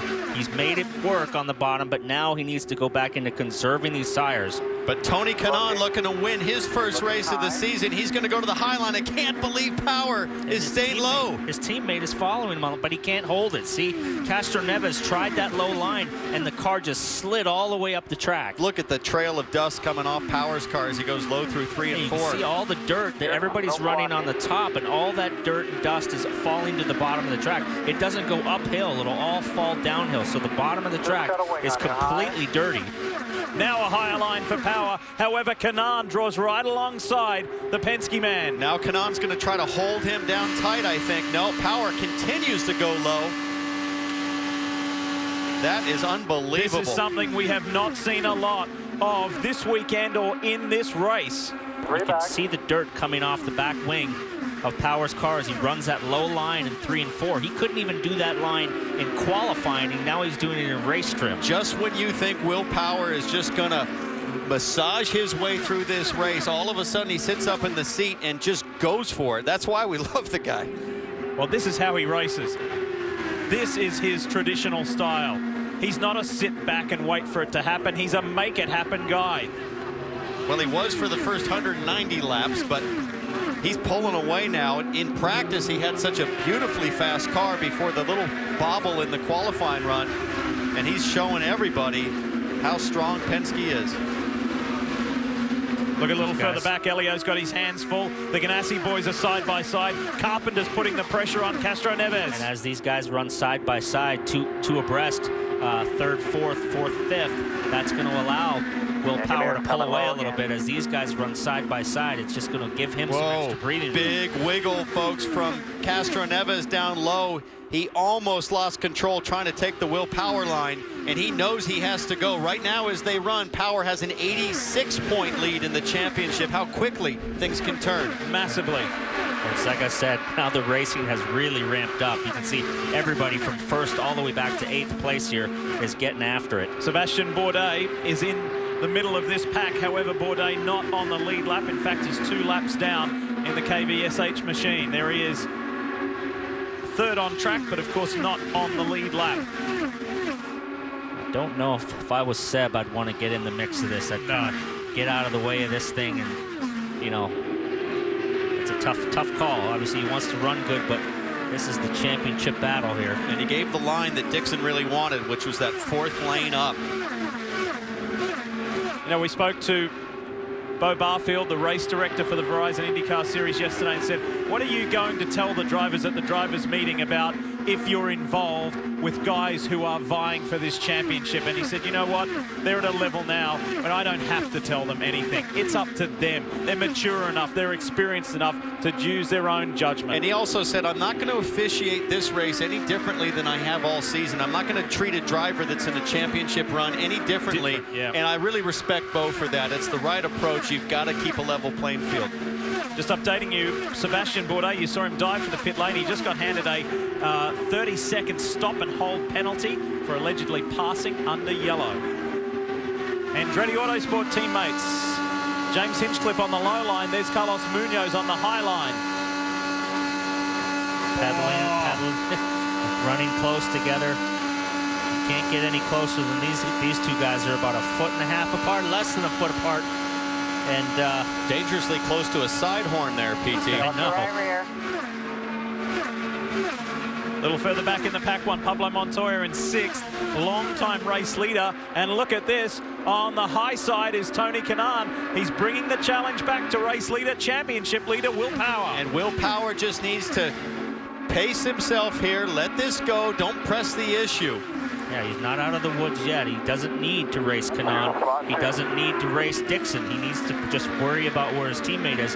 And if he starts mixing it up like he did with Kanaan at Milwaukee, like they did interlocking wheels, there's absolutely zero to gain from that. Marty? Lee, see how nervous Liz Power is on the left-hand side of your screen. She cannot even turn to face the racetrack, but we have to give her credit for being on pit road. Will Power's mom, Marge, is also here at the racetrack as Will's trying now to hang on to 2nd place. Scott Dixon challenging for that. Here, his mom is here. She's out in hospitality. She can't even come to pit road. Where's his dad? At home in Australia racing. He told me his dad's probably racing more than he ever has in his career. Liz still can't watch. Dad's at home in Australia. It's afternoon there watching. Mom's out in hospitality with her eyes shut, no doubt. Well, I can tell you that the majority of Toowoomba in Queensland, Will's hometown, will be watching this broadcast because he is a hero in Toowoomba. And if he can bring home and deliver this championship, they may just give him the keys to the city. It might be called Will Power Day in Toowoomba. I don't know where Toowoomba is, but I want to find out. Whatever they're drinking down there is full of speed in race cars, because nobody's been quicker track to track for several years than Will Power in terms of just outright raw speed. And that high line is where it was working again, so Will really needs to get up on that high line and just ride here. Final 50 laps. One more stop for everybody. Who's going to win this title? Quick reminder that Wednesday at 6:30 Eastern, Mecum Auctions returns to NBCSN live from Dallas, Texas. More than 1,000 vintage vehicles will hit the auction floor. Don't miss the action. It's live from Dallas starting Wednesday at 6:30 Eastern right here on NBCSN. You saw the fuzzy Chevrolet of Ed Carpenter get by our championship leader, Will Power, who we drive with now. He is just one position ahead of his championship rival. While we were away, there was some interesting radio transmission from Team Penske's Tim Cindric to Will Power. Let's have a listen. Well, we might move up a lane. We're good gap on Dixon now. No one's able to get by unless they're on the high side. That's exactly what I said, Lee. He needs to get up a lane and rim ride this track and now just ride it out. He's ahead of his teammate. Doesn't need to race those guys in front of him. Now he just needs to conserve those tires and just play this thing out. The other thing that it does by moving up a lane is it starts to take air away from Castroneves, makes it more difficult for Castroneves to get close. 44 to go. And this is Family Matters. Will Power's wife, Will Power's mum, everybody here for a big night in California. Everybody looks nervous tension there. And fellas, Marge Power just came to pit road just now, and she looks more nervous than Liz Power, if that's possible. And she is watching the race. I don't think Liz has seen a lap yet. She's facing away from the racetrack, but Marge is here, very nervous, as you can tell. Tensions rising. One more stop to go. Can Will Power win a championship, Lee? Well, so far, so good. He's doing everything right, and as they run on track, Kanaan, Dixon, Carpenter, Power in 4th. Points are he has a 54-point advantage over his teammate Helio Castroneves, and Dixon would vault himself into 3rd in the championship. What a second half to the year for the outgoing champion, Scott Dixon. Hey, Lee, I was just going to say, he looked like he moved up on that previous lap to try the 4th group, but he came awfully close to the wall at the exit. I guess that's the line he's taking. He's crossing the seams at the exit. He's dropped it back down, Townsend. He just maybe he just can't run that really high line. He's running basically in the middle of the track and driving a little bit more of a traditional line, like you would bring it in from the wall and bring it down into the middle of the track and kind of apex the corner, whereas everybody else is just kind of rim riding against the wall. So Graham Rahal comes in. He's down in 19th position, some 3 laps off, and we do need to make a mention that there is no chance for Helio Castroneves to clinch those 2 extra bonus points for most laps led, because we're running out of laps. That honor will go to one Pablo Montoya, who has led 85 laps in this race. So we'll be looking for our leaders to pit here around lap 2:15, 2:17, something like that, for their last stop to get to the end, as we see Tony Kanaan right where he wants to be. Talked about not having a win this season, moving over to the championship team with Ganassi. Nobody would like to see the season end with a win more than Tony Kanaan. And he's been kicking the door down for basically 2 months now. Every single weekend he's been knocking on the door, and he's way past due for a win. Well, when he was leading in Iowa, and there was that late race caution, and Joseph Newgarden and Ryan Hunter-Reay and a couple of others put fresh tyres on, and he and Dixon saw that yellow DHL Honda coming in their mirrors, and Tony said, radioed into the pits and said, "Is he a lap down or something?" And they said, "No, buddy, he's not." And then that was just a yellow blur that went by in the dying moments, and Hunter-Reay stole that win away. If Kanaan can convert this to a victory, incidentally, Dario Franchitti is here in California this weekend. That was Dario's ride, and his good friend TK took it over. If he can win, it would be an all-time IndyCar record-equaling effort of 11 different winners in a single season. It's been a spectacular year of IndyCar racing, and we should keep in mind that Iowa late race strategies. We see the battle for Sato and Briscoe in a battle for 7th right now. We should keep in mind that late race possibility of taking tires. You never know with only 9 cars on the lead lap. It's entirely possible we can see what we saw at Iowa and Texas. Especially, Townsend, if there's a late yellow inside maybe 10, 15 laps to go. Exactly what happened at Iowa. You would have to take tires. Even if you were the leader, I think you would take tires. We'll have to find out if that comes to play. 37 to go here in Fontana, California, Auto Club Speedway. Boy, it's been a clean, fast night. Just one caution for a spinning Ryan Hunter-Reay. This is close between AJ Foyt's man Takuma Sato and Graham Rahal in the National Guard entry. Did a little slide job on Graham there, pulled it right up in front of him. So as we see Hinch coming to the pit lane, who's got him? James Hinchcliffe will pit from 13th, and they have had a very good car at the end of the run, but they have just never made up the track position they lost after the second stop of the night. They had a very good car early on. Hinchcliffe, you see the wing adjustment, too much understeer on this run for Hinch. He's never really recovered since that drive-through penalty. So, you know, Carpenter recovered from it. He's back up front, but since that penalty, as we see Carlos come, he has not recovered from it. Kevin, you got Munoz coming in? Carlos Munoz has really soldiered through this race. At one point, he was a lap down, but he stayed out through that caution, got the lap back. Strong race for him. Still has an opportunity here to at least get a good finish to this season, Marty. Joseph Newgarden coming down pit road. This run was a struggle for Newgarden. He said especially at the end of the run, they just could not hold on to the car. They're going to make a wing adjustment. Also air pressure adjustments for Joseph Newgarden, who has run in the top 10 for much of the night, starting in the front row, but they have just not had the car here at the end of the race. Good outlap here, good outlap. If you didn't hear the news last weekend, as Sebastian Bourdais comes in, it's been a tough night for the Frenchman as well. Good news for Joseph Newgarden. He knows what his future's looking like as he's signed a deal with the new CFH Combined Racing Organization. Ryan Briscoe in his NTT data entry, he is in. And we see Sebastian Bourdais, his right front tire changer, saying no bueno, something's wrong on the gun, as we see Castroneves come to pit lane for his final stop. Castroneves making his final stop here. We're going to see Tony Kanaan come in within this lap or the next lap. Roger Penske coaching him in. He goes around the tires. Easy in, fairly easy in for Elio Castroneves. They're going to take a quarter turn out, trying to turn it up a little bit, see if they can find a little bit more speed for this final stint. Good stop for Elio Castroneves. Where's he going to cycle back through? And we'll watch for Kanaan. Push hard, push hard. This is the thing for Power. This is the final stop. You can't make a mistake. He did that in Texas, as we see a car lock up in the pit lane further down. Dixon had a small lockup, but this is going to be critical for Power to make a clean stop. But Dixon, Marty. What could be a race-winning stop for Scott Dixon comes in running second. They're going to make a slight adjustment. You see Will Power up on the very front end of pit road. For the first time in 4 stops, he asked for a quarter wing adjustment. There you see it happen right there. And Carpenter goes by. Will Power leaves pit road. Was it a championship-worthy stop? We'll see, Lee. So long as Power finishes in the top 6, The championship is his. Here is the race leader, Tony Kanaan.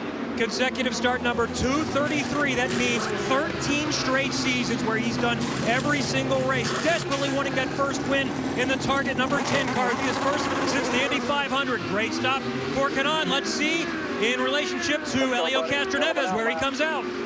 Well, it looked like a championship winning stop for Will Power and a race winning stop for Tony Kanaan. Both stops picture perfect. Yeah, that Penske stop was that was a really quick stop, but he's got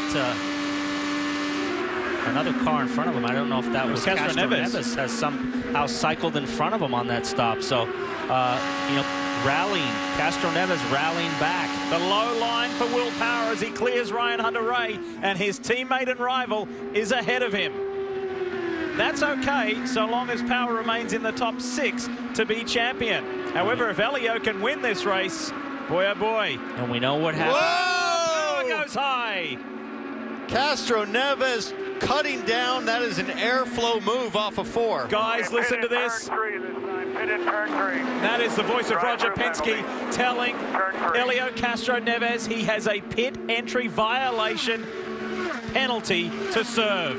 And I said it earlier, the green flag running, last stop of the race, it put all the urgency on the drivers to try to make the advantage on pit lane, and this is what happens if you just push it too far. You could see the disappointment on Roger's face. He knows that could be the final blow. If he loses a lap here inside 30, 40 laps to go, you're going to have a hard time to make this thing back now.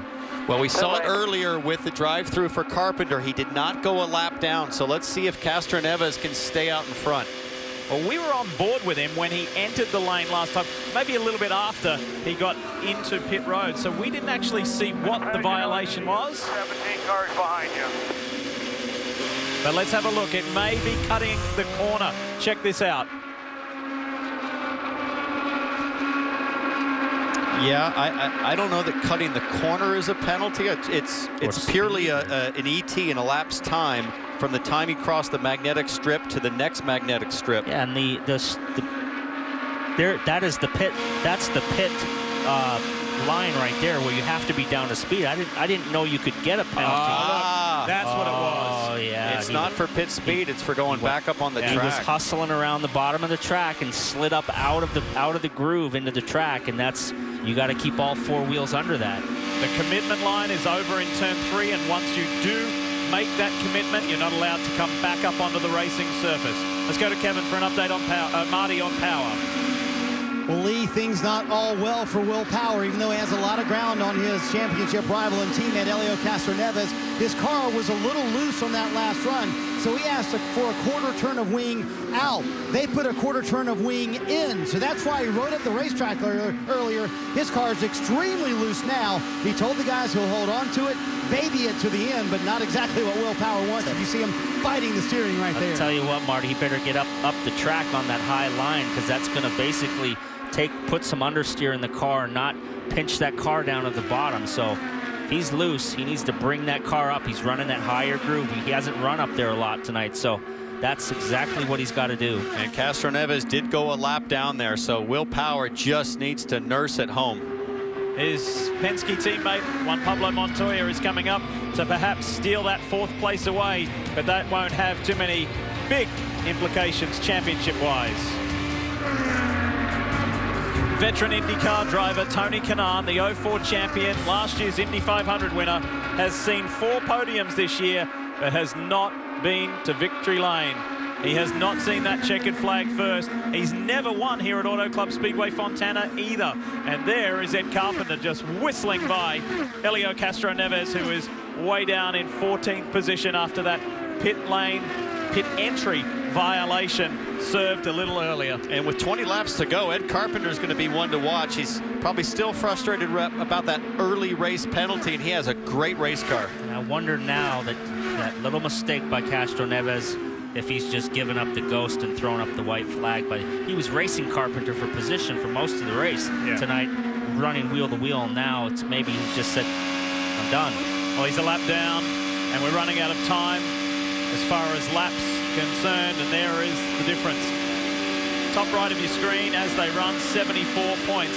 Scott Dixon Real good job, bud. Depending on how this shakes out, could actually steal second away in the championship from Castroneves. So we've seen Pagenaud fall by the wayside with a really non-compliant race car tonight. Pagenaud's 7 laps down in 20th position. And at the start of the race, when we interviewed Dixon, he said, this is probably my worst season of my career.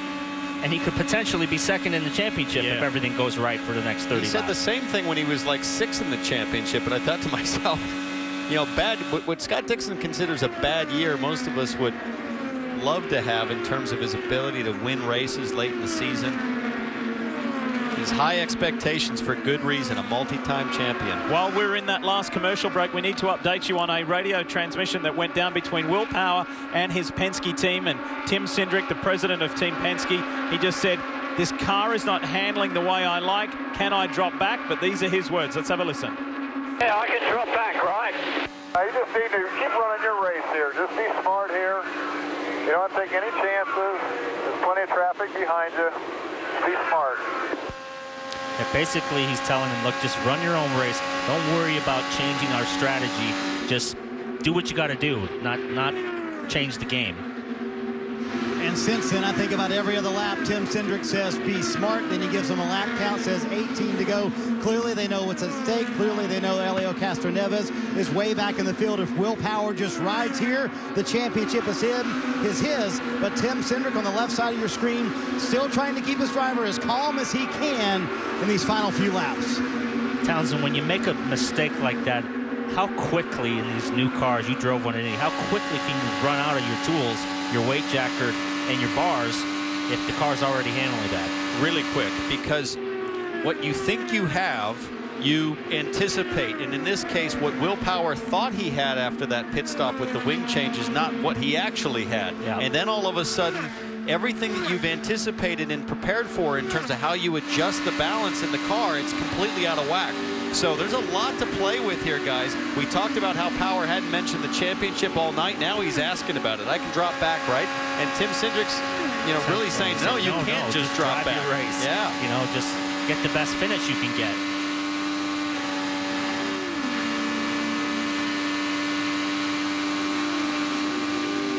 $16 laps remain in this 2014 Verizon IndyCar season. And Tony Kanaan looking good for the win.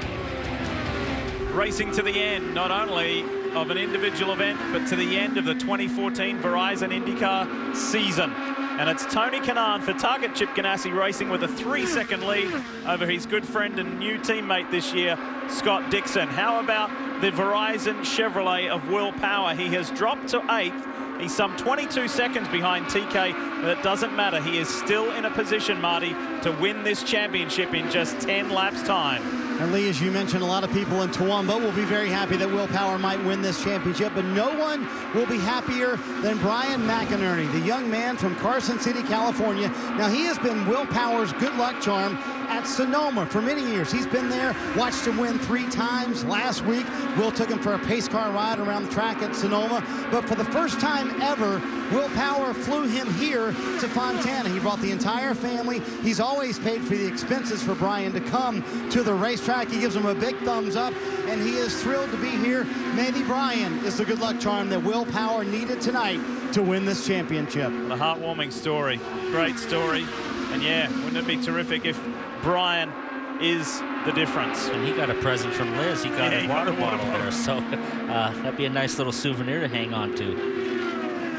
It's a pretty interesting story. This guy left Australia and headed to the UK. His dreams, his goal was Formula One. He did get to test a Minardi Formula One car as a result of winning his championship in Australia. Did F3, did World Series by Renault. There's a lot of people in the UK now watching. He made a lot of friends over there. Not only people in Australia, but people in the UK. It turns out America was his home for the longest term. Married an American in Liz. Townsend and I were talking at the beginning of the race before we went on air. I mean, it's hard to believe that he's been here now 10 years. And, you know, he's been in the Penske team now for 5. He's had 4 good shots at the championship. And, you know, there's many more to come. I think once he gets this one, I think there's more to come. And the guy who just has the driest sense of humor, if you ask him what he would really like to do if he had his choice, he'd play the drums and he'd race cars on dirt. It just so happens that he's very good in an open wheel car, on ovals, on short ovals, on street courses and road courses. Sounds like a heck of a life. World of Outlaws and playing cover songs. Well, that's what he did back in Swampert. That's what his dad got him into. Dirt track racing at Echo Valley. Next car's at start center. And he's come a long way. So he's finally put the pieces of the puzzle together. And if he can hang in there for another 5.5 laps, that big final piece that's been missing will be placed.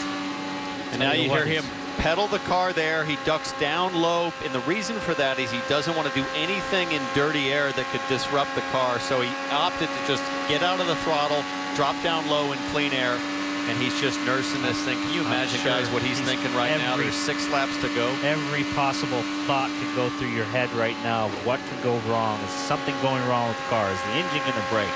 Anything can happen. When you're in a position to win a race or win a championship and you haven't done that, everything just rolls through your mind in the final stages. But he's not battling Castro Neves.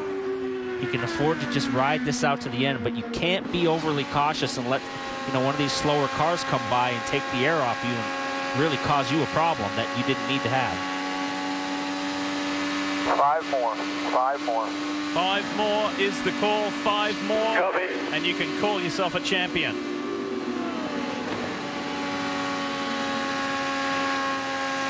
And Kanaan will be winning his first race of the year. And what a surprise and great finish to the season that'll be for him. I mean, I'm sure you'll see tears of joy out of Kanaan if he gets this win tonight. Oh, it's been such a source of frustration for TK to be so close. There are 3 lap cars between you and Dixon. Got a nice cushion. He's got 3 lapped cars between him and a 3-second gap.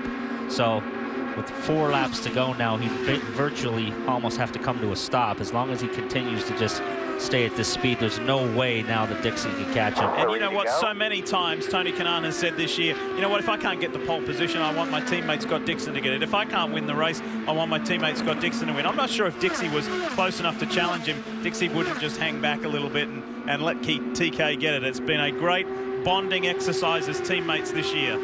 Yeah, I mean, I don't think he had as close a relationship as with the guys, some of the guys at Andretti, as he does with Dario and Dixon. I think those guys are really, really tight. They're real close. So, those guys are like brothers. And I think he's really found a great spot here to finish out his career. Tony Kanaan told me at Milwaukee, I asked him, I said, what's been the biggest impact Dario's had on Tony's performance here at Ganassi? And TK told me, he said, Dario tells me when to shut up. He never told me that.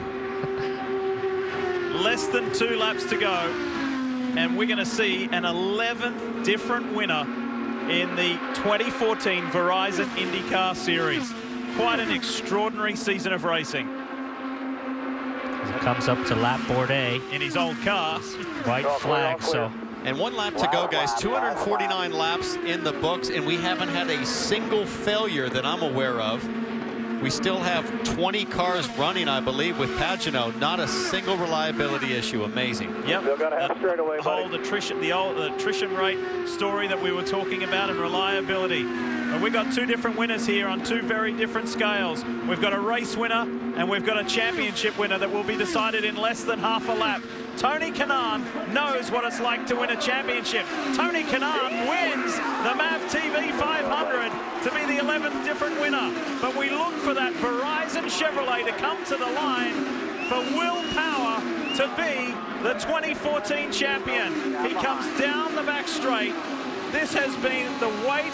This has been the moment that everybody has spoken about, that Will Power has waited for. 3 times he has been denied an IndyCar championship. Well, not anymore. Will Power is an IndyCar champion. He does it for Team Penske, and finally the agony's over.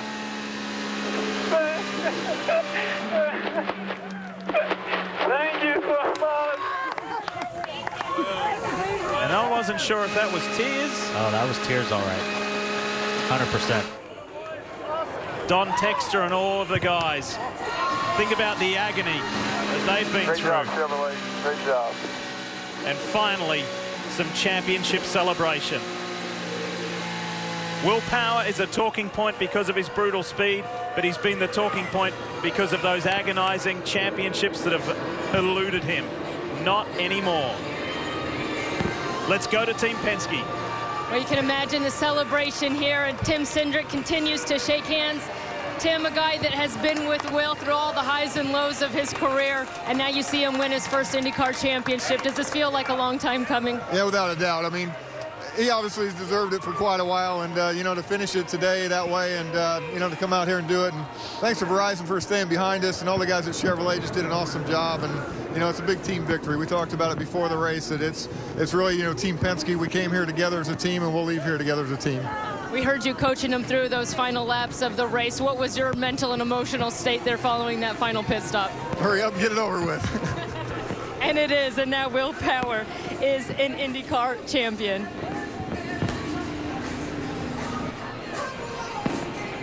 Well, can't wait to hear what he has to say, because finally he doesn't have to ask himself that question anymore. I saw this guy when he first showed up on the scene in IndyCars when I was still racing, and I was blown away by how naturally talented he was and how fast he is. And I've always been one of his biggest fans, and he knows that from the beginning. I've always told him, I mean, you're the fastest guy I think I've ever come across in my career. What do you think, Townsend Bell? Yeah, I was just thinking about the Pocono race when he called out the booth at the end of the race, and then he called me on Tuesday after that moment, said, listen, I'm sorry, I shouldn't have done that. I said, hey, I'm also one of your biggest fans. I said the exact same thing. I said, you're the fastest guy in this series. You should be a 3-time champion. I said, the last thing that should be in your mind is some hack up in the booth. Go win a championship, keep your head down, don't worry about it, and let's see what you're made of. And he's done that. I'm really pleased for him and also for his guys, because they've come incredibly close. Incredible season. He's stood up and ran and tripped and ran and tripped, and Helio, I mean, put up a fight all night long. And just an incredible championship. Started with 3. It very quickly got down to 2 with Pagenaud and just the tough car that he had tonight. And now we get delivered the champion. And they talk about getting the monkey off your back. With him, it's like a semi-trailer on his back. And what's going to happen now? I mean, he's won on every type of track. He's won multiple times. And now where does he go? It's going to be awesome to watch. Marty? The celebration is a little reserved right now. I have a feeling it won't be later. Will Power, your 2014 Verizon IndyCar Series World Champion. I wish you could have seen the moment. He came in here and he closed his eyes for a good 45 seconds. Was that soaking it in, or was that the reaction of finally? That was one of the hardest races ever. Like, oh my God, I was crying over the line. It just went on, and you know, slowly made up positions, and the car wasn't great. So I was like, but man, so you got to thank Verizon and Roger Penske, Tim Cindric. It's just it's surreal, man. I can't believe it. You mentioned crying. What was the emotion like? Was it the relaxation or what? It's like, yeah, I'm so mentally exhausted now. Like, I just so exhausted. My hands are like numb from holding on the wheel so tight. Oh man, I want to be like a lot more excited, but I got just so drained. That was just mega. Can't believe I won it.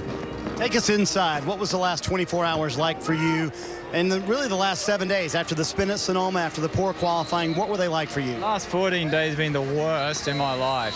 Like, just mentally, just emotionally, just so bad. Not sleeping and stressing, and I feel bad for my wife, you know, keeping her up at night. I mean, it's just, man,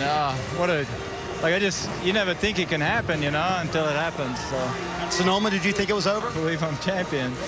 I can't believe it. Yeah, I didn't think it was over, but I just known how things have gone in the past, so, oh, God. At what point tonight did you say, we're going to do this? Actually, I thought, when I took the lead, I thought, this is good. I think we have a pretty good shot here. And then when they said he got a drive, so I thought, okay, this is it, man. We can do this. We can win it. You can celebrate a little bit with you if you want, because you are forever a champion. That's unbelievable. I just been fighting for that. That's 15 years of hard work. Started taking it seriously in 2000, and that's just 15 years of hard work. He left Australia. He worked so hard. He came here to the United States, and he is now a 2014 Verizon IndyCar Series World Champion. Kelly. Of course, it came down to Will and his teammate here, Helio Castroneves, who's finishing up an interview here for his home country of Brazil. And he seems in good spirits, as he always does. You can always count on Helio to put a positive spin on everything. But Helio, sorry if I could get a quick word with you. Obviously, you come up a little bit short today. What's the emotion? No, it's great. I mean, you're talking about the team. Obviously, it's great. It's special now in the end. I was pushing extremely hard to us. I knew that the only way for us to get in front was through the pits. And I knew my in and out seems to be working very well, except the last one. And I got to drive through. My bad, guys, sorry. But AAA Machine and Chevy, Shell Pennzoil, Verizon, SKF, everyone, Hitachi especially. I mean, guys, thank you for a great season. I really appreciate that. Well done, Will. You're the champ, man. Good job. So I hope the rate in his house doesn't increase now, because every time I go and sleep in his house, he charges me. So, but in the end of the day, great season for Team Penske. 1, 2, and 4 for Juan Pablo. It's another second. Well, for Helio, it is his good friend and fellow Brazilian, Tony Kanaan, who won the race. Kevin's there. Tony Kanaan has not won since the Indianapolis 500. This has been a long time coming, and he's going to enjoy it. As he was coming down on the cool-down lap, he said, it's not bad for an old man, is it? He's going to celebrate with Chip Ganassi. And the Ganassi guys here win number 17, the first in the number 10 car. I had a good feeling about you this weekend. Did you feel like you had something to get this one done? So did I, man. It's been a long coming. I mean, Chip gave me the opportunity. Target 25-year anniversary this year, and I'm so glad I did it. Chevrolet and all the sponsors. I mean, finally, you know, we had a team meeting this afternoon, and Chip says, if you win the last race, you get to brag about it for 7 months. So we went ahead and did it. So great team effort, 1-2, great pit stops. The boys did great, and what an awesome feeling, man. It's a long time coming. We had close calls this year, and I'm just glad. You know, we have a tradition in the shop that the winner gets a picture on the wall, and I finally got one now. What does this do for you moving into next season? I think this is 5 of the last 7 races you've finished on the podium. You could have won 3 times here in the last month and a half. Yeah, I think it shows our potential. We turned the situation around. The team got a grip with what we, you know, what we needed it to do, and a good momentum. Obviously, next year, it's a whole new ball game with the aero kits and stuff, but we have a great team here, a great group of guys. This is how a team works. You know, when we struggle and people think that we're nowhere, we go out there, we win 3 races this year and 6 podiums, and you know, just it's a great team effort. It's one team here. I know you wanted to uphold the number 10. Your friend Dan Weldon, then Dario Franchitti. You had a nice moment in the cockpit with Dario here in Victory Lane. Yeah, I mean, it was very emotional. Obviously, this 10 car has a lot of history, so I didn't want to go winless, you know, just because it's the tradition. So I told Dario that, you know, this win is, I dedicate that for him.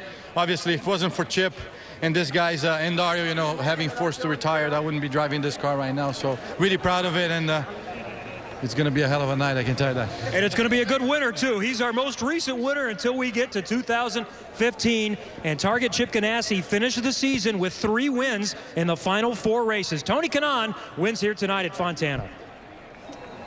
And celebrates with his wife, and there's a lot of family affairs here as Lauren congratulates Tony. Think about Liz Power as well. So all of the family members here celebrating the respective drivers. But look at that. That's a moment that they've dreamt about, that they have talked about, that has finally come to fruition. Will Power is the champ. You're watching NBCSN's coverage of IndyCar, brought to you by KMC Wheels, proud sponsor and official off-road wheel of Graham Rahal. And by MAVTV, your destination for motorsports. Pleased to say that we have a full hour post-race show here for you, reflecting on the MAVTV 500 and this 2014 championship. And how about that? First Ganassi 1-2 since they went 1-2-3 at Pocono last year. Ned Carpenter just highlighting, underscoring, reaffirming how good he is on ovals and how good he is in particular here at Auto Club Speedway. But that's a super victory for Tony Kanaan, much needed and long awaited for his first win since the Indy 500 last year. Whole lot to catch up on. Let's hear from a man who led the most laps in this race. Here's Juan Pablo Montoya. And Lee, he finished just off the podium in 4th. This is a look at the championship hat. Juan says, save it for me for next year. And I bet after the finish of the season that you've had, you feel like you will be in championship form come 2015. Yeah, to be honest with you, this year the podium wasn't even a championship or anything. We never thought about that. If I could get in the podium once or twice a year, I would have been really happy. We got a pole, one race. I mean, today we had a car to win. Our Verizon Chevy was so fast today, and we had a problem with the weight jacker, so we had to add like 6-7 turns to win just to get it to drive decent again. Yeah, how difficult was that? Because we could hear you on the radio after leading so much of this race, really struggling. I started struggling on lap 20. It's like I was doing good, and then I was like, oh. And so the tires are going off, and I looked down, and the weight jacker was all the way right. And I went to try to adjust it, reset it, and it just wouldn't work. Well, it is called Team Penske for a reason. What do you think about Will picking up his first IndyCar championship? Oh, it's great for Team Penske, for Will, and for me, first year with them, and I can help win that championship. It's pretty cool. Top 5 in all 5 of the 500-mile, top 5 in all 3 of the 500-mile races that we've had this year. Finishing on a high note here, what can that do for you in the off-season? I mean, to be honest with you, I think we're really good. I'm really happy with the car now. I think the ovals were really good.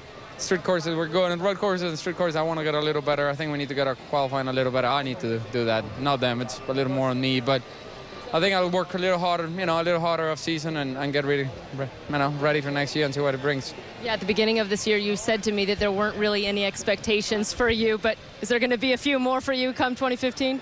On me, I'll put a lot of pressure on myself. What I mean? I've worked really hard, worked out really hard, I trained really hard. I ride my mountain bike all the time, and I'm just pumped. I'm so happy to be part of Team Penske. Roger gave me this opportunity, and I'm going to use it the best I can. It is a leaner, meaner, faster Juan Pablo Montoya. Thanks, Juan. Well, nice to see him smile, and he's got good reason to smile. Great year. Well, when he says he's going to get ready, I mean, he had a pretty short off-season when you consider when the NASCAR season ended and then the IndyCar season started. He dropped a lot of weight from that one, from NASCAR to this, and now he's got 6 months, and he says he's going to work real hard. So I would see him really shed some weight off, and that's going to bring a lot more performance. So he sits back, and he says, I finished 4th in my return year. I won the Pocono 500. There's a lot to celebrate if you're Juan Pablo Montoya, but Will Power is the champion. Castro Neves second. Dixon jumps his way up into 3rd, and you have to spare a thought for Simon Pagenaud, who dropped from 3rd to 5th. Nobody expected that. A really tough day for Pagenaud, and it started essentially out of the gate. He had to pit several more times than his competitors because of an ill-handling car. James Hinchcliffe was having a great race early on and then had that pit speed violation, and that really hurt him. And Kimball, huge wreck last night in final practice, and man, it's amazing he was even out there tonight. And we've got to say well done to Andretti Autosport's Carlos Munoz, who finishes the best rookie in the 2014 season. The guys on the podium continue their celebrations, but we have got the big celebration coming up on the other side of this. Yeah, there is the Verizon Chevy of Will Power, and he gets ready to receive the Champions Trophy and a whole lot more here in California. Will Power, the highs, the lows, and he's seen those 3 championships slip through his fingers at the last possible moment. Well, not anymore. He can call himself an IndyCar Series champion, and the formal side of things are about to happen. We turn it over to Marty Snyder for the championship celebration and award. Marty? Well, Lee, it is time for the 2014 Verizon IndyCar Series World Championship Trophy presentation. But first, for the 3rd consecutive year, Chevrolet wins the manufacturer's title here in the Verizon IndyCar Series. To accept the award on behalf of Chevrolet, we bring up Jim Campbell from Chevrolet. Jim? Hey, Marty. Good to see you, Jim. Congratulations on another fantastic season for Chevrolet. Well, it was a great race. Congratulations to Tony Kanaan. Will Power, congratulations on the championship. And I want to thank Mark Kent, Chris Barabee, Paul Ray, and all the guys from Chevrolet Engineering, Ilmor Engineering, for really delivering a powertrain that gave us power, reliability, and fuel economy all season long. And a big thank you to the teams. Without the drivers and the crews and the team owners, we couldn't have done it. So thanks to them, and thanks for the fans for sticking with us late tonight. I know a lot of hard work went into this. You have a lovely trophy and some guys to come up to take some pictures with it, and we'll let those guys take pictures. We'll remind you while they do take those pictures, not only is it the 3rd consecutive year, they've won it every year that they have been back in the Verizon IndyCar Series. This year in 2014, 13 poles for Chevrolet, 12 wins, and of course, 1 championship tonight. So a lot to celebrate for the folks at Chevrolet. Congratulations on a great year. Good job. Well, the Verizon IndyCar Series World Championship is one of the toughest to win in all of motorsports. You have to win on street courses, road courses, short ovals, long ovals, and as a symbol of that dedication it takes to win the championship, we have the Astor Cup.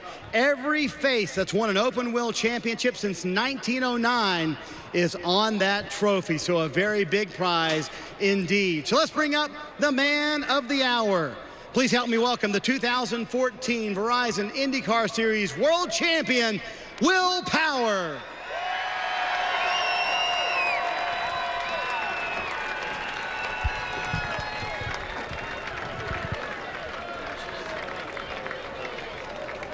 Come on over here. You didn't want to celebrate earlier, now you can celebrate a little bit. Yeah, man, I'm just trying to rehydrate. My water bottle didn't work, so I'm like absolutely drained, but man, what a fantastic way to finish the season, and a fantastic group of guys with Verizon, Penske Racing, all my crew, my wife.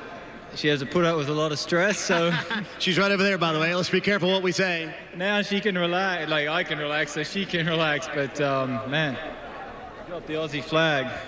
You're proud to represent your country, aren't you? I'm proud to represent Australia, and I'm proud to represent Toowoomba, my hometown. So now we're a champion. Very nice. We talked about your hometown a little bit tonight. Let's bring up the man who helped make this happen. How about Roger Penske winning his first IndyCar Series championship since 2006? He wants to help you hold the flag, Will. There you go. That's a nice photo op. Very nice, Will. How about bringing Roger Penske his first championship since 2006? Yeah, it's man, it was a great year for the whole team, and you know, I feel as though with the 2 teammates, Juan and Elio, got very good feedback and a very strong combination. So full credit to the team. They worked very hard. Well, after so many misses and near championships, were you wondering if it was ever going to happen again? Well, I think tonight shows you the strength of the team and what we did all year. And Will, obviously, just a terrific job. You know, the Chevy engines ran so well. I never saw a race like this. No dropout and a great run. And obviously, Elio coming in second in the championship, and Juan coming in 3. And Verizon, our great sponsor for Will, and the new series sponsor. What a night. I couldn't ask for anything more. I know you were managing Elio's race. Part of you kind of keeping an eye on this guy all night long, though? Well, we were watching him. Of course, you know, it was so strong there. And the Ganassi guys there at the end, and Ed Carpenter. It was just a great race. But we got what we wanted, the championship. Well, guess what? We get to present you guys some hardware. But first, we're going to bring up the guys who are going to be able to do that. Please help me welcome the CEO and chairman of Verizon Communications, Lowell McAdam, and also the CEO of IndyCar, Mr. Mark Miles. I'll go on this side, guys. Have you go over there, Mark. First of all, Mark, talk about the 2014 season and what a fantastic season it was, and I know you're happy for Will to win the championship as well. Well, that's right. It was compelling racing from St. Petersburg right down, as usual, to the last race. Unbelievable stuff on track, and Will Power is just the most deserving champion imaginable. I want to say congratulations to him and to Roger Penske and his whole team. It was also great off the track. Verizon became our name, Verizon IndyCar Series, and our partners there have stepped up and brought technology to the teams, to the tracks, and to the fans, and we're really very grateful for that. All right, we're going to let you go hang out with the champion over there. And Lowell, we're going to let you do the honors and present the Astor Cup to Will Power and Roger Penske. Thank you. So, Mark, I'd just like to say congratulations to you and all the IndyCar family. It's been a terrific season. To all the teams out there, week in, week out, you brought a terrific product to all the fans, so thank you. And Will, after 4 hard years of grinding it out, you got it done. So congratulations to you. I got to give a special shout out to Liz, because it always takes a partner to get that done. And to Roger and Tim and Bud and all the Team Penske, it's an honor to be part of your team. So, Will, congratulations. And Lowell will present the Astor Cup to Will Power, your 2014 Verizon IndyCar Series World Champion.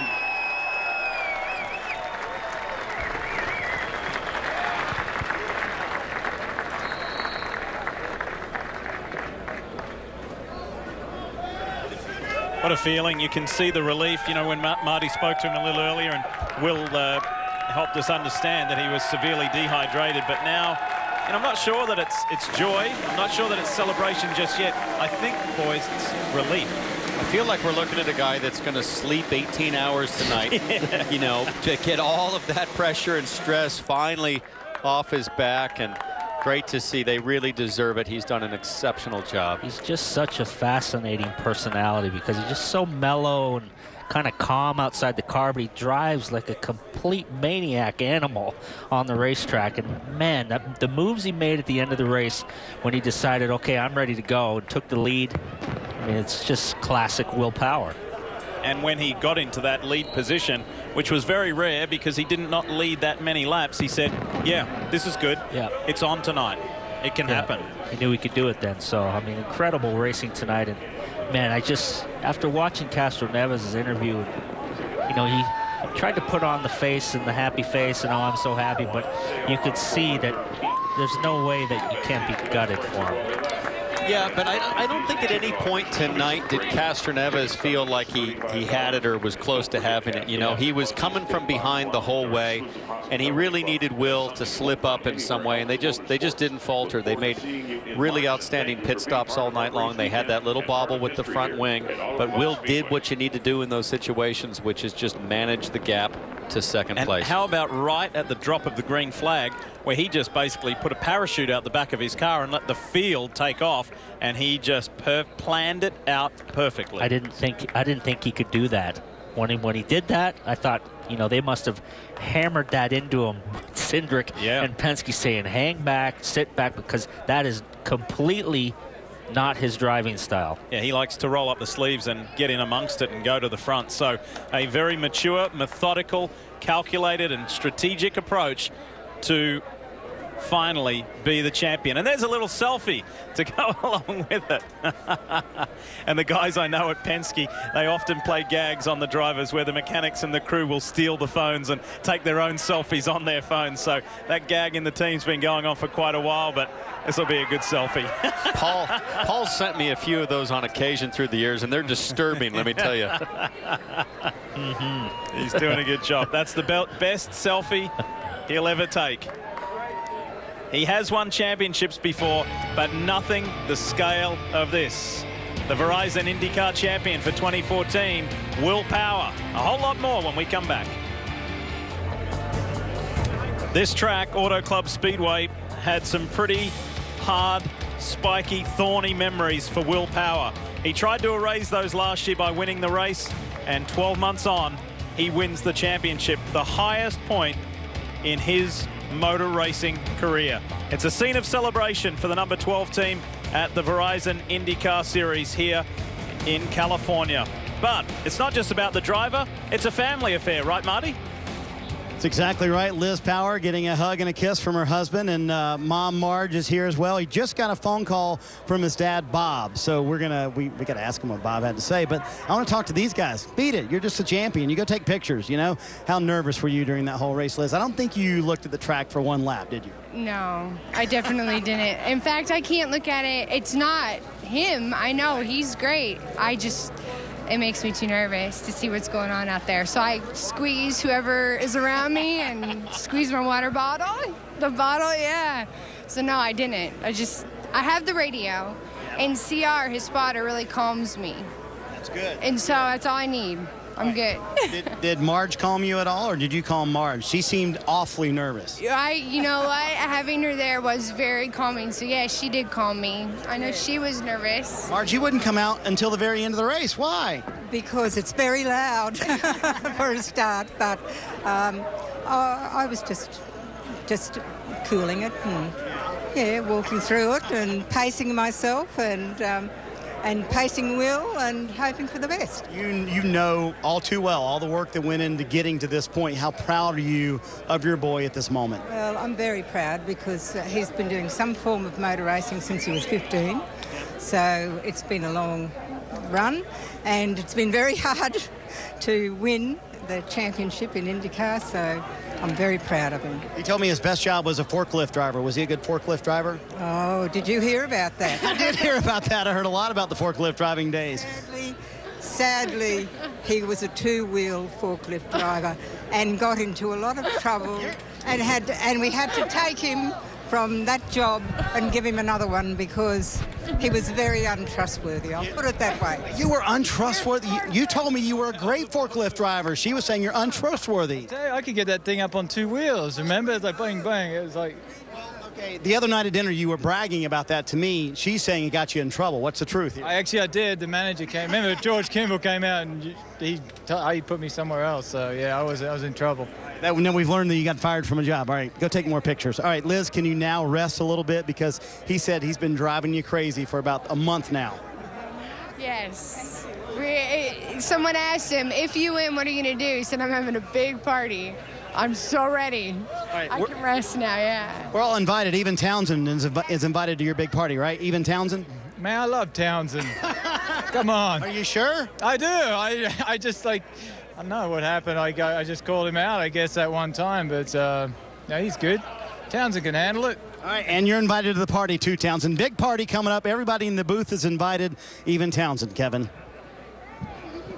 Well, we mentioned that Target Chip Ganassi Racing won 3 of the last 4. This guy, Scott Dixon, won 2 of those and comes oh so close again. What do you take from the end of this season? Because, obviously, the second half of the year, you've got a championship-winning car. Yeah, it's disappointing in some ways because, we started the season so slow, or not slow, but just, didn't really collect the points that we needed and had a few issues. So it's always nice to end the season on a high. Last year we were able to grasp at it and pull it back enough to win the championship. I think we ended up 3rd and almost 2nd maybe in the championship. So after such a bad year, I guess we ended up not too bad. But, as Chip said, in the meeting before the race, just let's end on a high so we can carry that momentum through the winter. And there's a lot of happy target team faces tonight, so that's the main thing. And congratulations, obviously, to TK. It's been I think he should have probably won at Pocono and Iowa. I think we should have won 2 there. So it was nice to see him actually get a victory and did it in great style. And obviously Will on the championship. Congrats, man! He finally got one. It's good to see. 3rd 500-mile race of the season, the 3rd time. I think we went very deep before we had a caution. Just one for a spin tonight. Are you guys just too good? I think the track definitely played into it a little bit tonight. Everybody was kind of really searching for the high line. A couple of cars we were able to run in the 2nd or 3rd lane towards the end. But I don't know. I think maybe everybody was a little more conservative tonight, which it always changes out once you get to that final caution and that final stint to the end. Everybody definitely turned it up and was pretty racy there. But I think some cars definitely spread out a little bit tonight, and you could definitely see some good cars go to the front. So yeah, it's good to see. That everybody's not just crashing on the wall and having accidents. So, that is definitely a positive for everyone. Congratulations on a very strong season. Appreciate it. Scott Dixon, 2nd tonight, 3rd in the championship.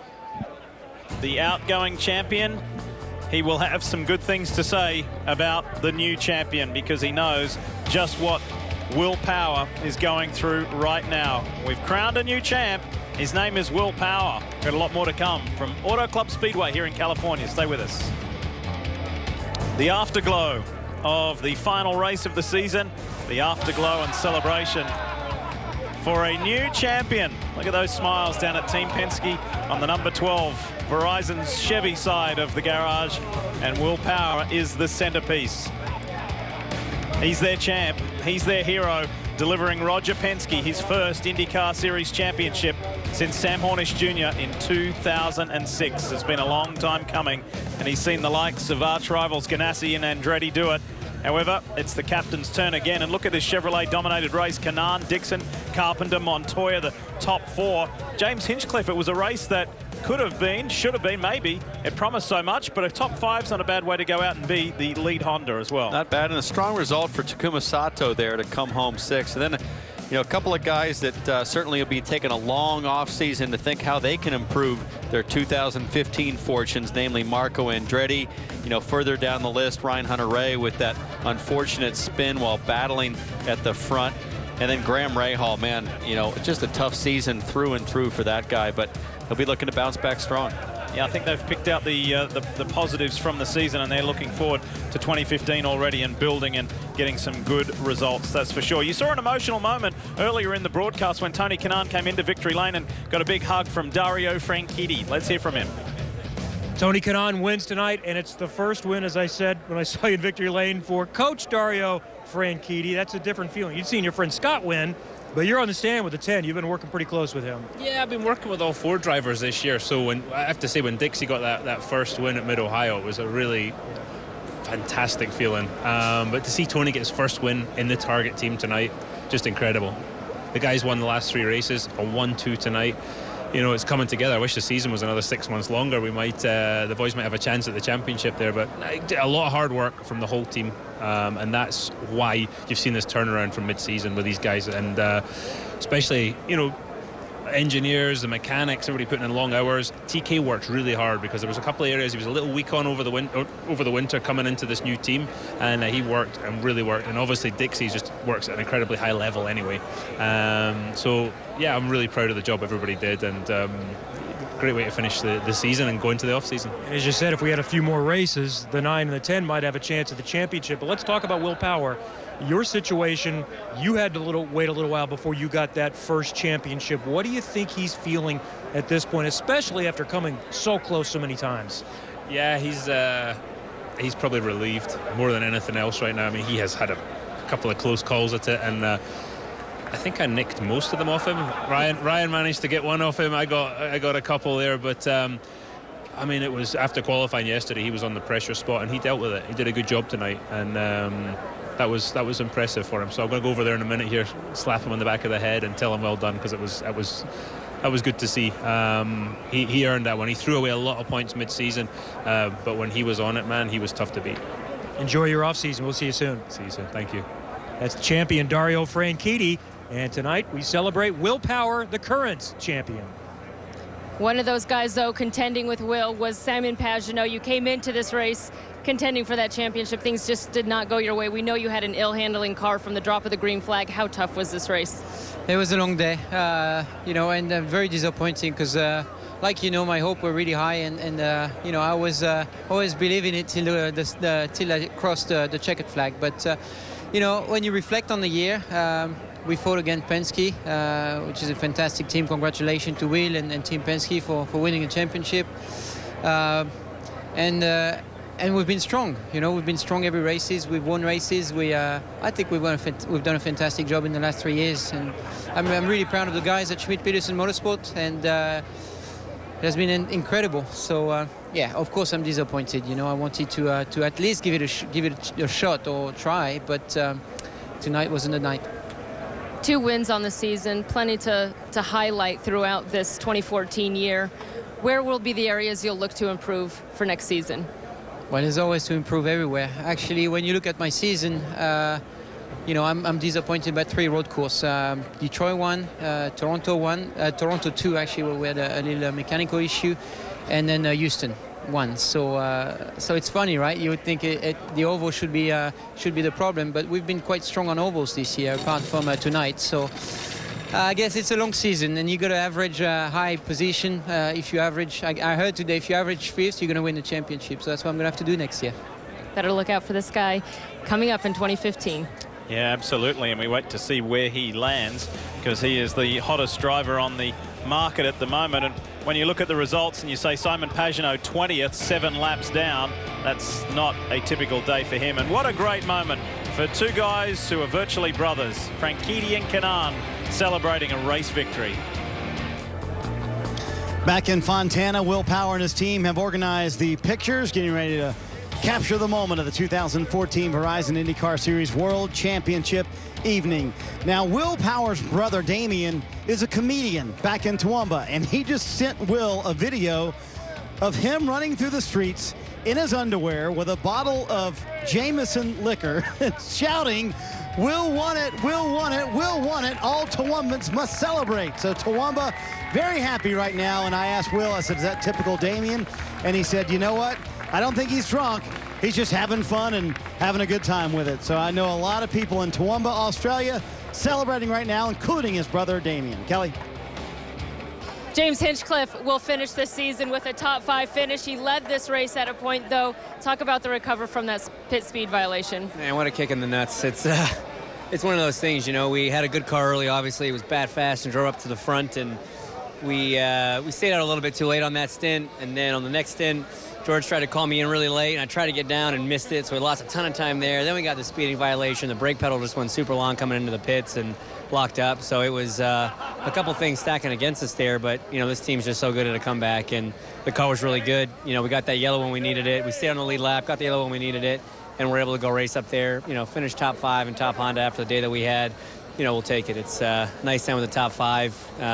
You know, United Fiber and Data guys have just been awesome all year. I know we don't have the results to show for it, but we'll happily end the season with a top 5. Well, you did have some bright moments, but I know what you say without the results showing for it. What will you take away from 2014? You know, in all honesty, a lot. It's, you know, in some ways, results-wise, maybe a season to forget, but I think as a team, we grew a lot over 2013. I think my performance in the car was better. The crew was better in the pits. The car was more consistently quick, and that's a lot of pluses, you know. So we just kind of have to put all the bad luck this year behind us, and hopefully we're going to come back even stronger next year. Thanks, James. Well, once again, Ed Carpenter has a great run to finish the season, and once again on the podium. Oh, so close. Did you have something tonight? You had some issues. Yeah, if we wouldn't have had the pit lane speeding penalty, which the pit lane control speed didn't work the whole race, so it was just one of those things that was tough. But great way to finish the year for Fuzzies and Chevrolet. Obviously, we wanted a little bit better, but it's still, there's a lot worse ways this race could have ended. So we're happy about it. Get the banquet tomorrow, Disney Monday, and also want to say hi to Leon back home. Hang tough, man. Could this season have gone much better for your team? You win 3 races with 2 different drivers. I mean, winning the 500 would have been nice, but, you know, then maybe I'm just getting greedy. But no, it was a great year. You know, Mike picking up 2 wins and me getting the win at Texas. So it was really good. Now we've got a lot of work going to the off-season to start building CFH racing and come back even stronger next year. That's right. He's going to have a teammate on the ovals next year with Joseph Newgarden. We look forward to seeing you next year in 15. Thanks, Ed. Thanks, guys. Well, they talk about winning the last race or winning the championship and carrying that momentum into the off-season. For Ed Carpenter, Paul, to finish on the podium, the excitement of that amalgamation of the 2 teams and an exciting future. That's a pretty good off-season as well. Well, and the merge now with Sarah, that team has really been coming on strong the last, you know, couple months through the mid-season, qualifying up front. I look for that team to really be strong next year. Question mark of who's going to drive those road courses in Ed's car, if he continues to drive or not. You've got a couple drivers really want in that car, so it's going to be an interesting offseason to see what lands there and how strong they can build that team up. And I got to think my man Townsend here might be looking at that program for the 500, I would think. They're pretty tough there, but stay tuned. What an organization Roger Penske drives, and he can again call himself a championship-winning team owner with thanks to the number 12 team and Will Power. Now the traditional and familiar hat dance. Winners only. Not the race winner, but the big one. The 2014 Verizon IndyCar Series champion. That is Will Power and Team Penske. Just the years of agony, the years of drive, the years of wondering, can I actually do it? I know I'm good enough to finish second, but am I good enough to be champion? Well, that question, that lingering question, has finally been answered for Will Power and his number 12 team, who never gave up. And there has been so many wonderful moments, including this young man, Brian McInerney, who really is Will Power's good luck charm. And for the first time, he has come to Auto Club Speedway Fontana, and maybe he really is the good luck charm that brought Will his very first IndyCar championship. Let's check in with Kelly. Takuma Sato will finish the season with a 6th place finish here at Fontana. Your best results here on this track, one of the best of what's been a difficult year for you. What does it mean to finish on a high note? It means a lot. Particularly last 2 races, we performed really well on the track, and we had some difficulty in the mid-season. But we got over. We felt really strong, and track performance getting better and better. With a lot of the team is very competitive, you know, at the same time everybody go fast. So I'm really proud with the team, and AJ Foyt Racing number 14 did a great job, and of course, you know, many congrats to the Will Power and the Team Penske. You know, what an outstanding performance this year, finally for the Will to get the championship. I'm really, really happy for him. Myself, obviously got, you know, a few poles and leading a few races, and still a lot of bad lucks this year that couldn't believe. So close to the podium many times, but still I think it was a racing. I could say this was a very good character building as well, that we learned so much, and hopefully coming winter season with a team we learn a lot and get back here and resist strongly. I imagine that this is just what you need to give you that boost to get you through the winter. Absolutely. I mean, the team worked so hard, and couldn't believe so many you know, bad luck we had it, but team had a great credit, you know, and particularly for this race, long. Like, I couldn't believe it, only one yellow for the 500 miles race, but, you know, everybody fought really fair, really hard, and I'm really proud of this AJ Foyt Racing team. Thank you, Takuma. Thank you. Joseph Newgarden finished off his season with a top 10 here today. These 500-mile races and big ovals are always challenging. How much more comfortable are you feeling here, and how was your night tonight? Well, I was feeling pretty good at the start. You know, we kind of settled in, but once the race got going, it just was not what we wanted tonight. We weren't as good as we thought we would be. It's a long night. 500 miles is a long way to go, especially when you're not quite as happy in the car as you want to be.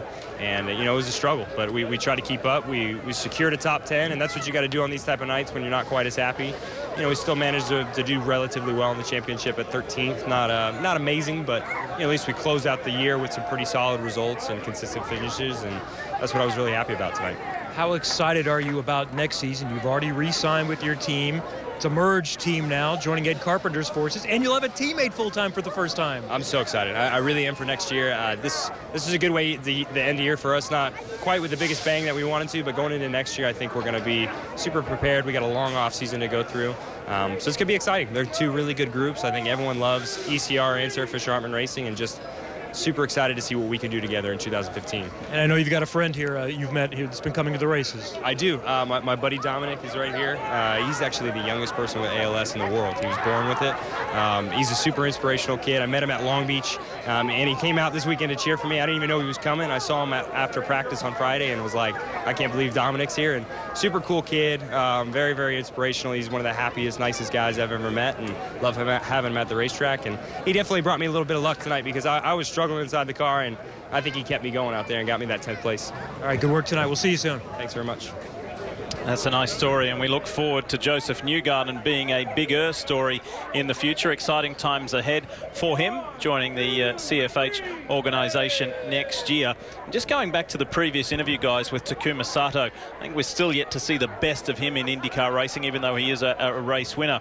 Big difference between he and the newly crowned champion, Will Power. For Takuma Sato coming into this race this weekend, he had the worst finishing results as far as laps completed. He was at the bottom of the ladder. Conversely, Will Power finishes this season only failing to finish one lap. Was that the difference that got him the championship, just that consistency all the time?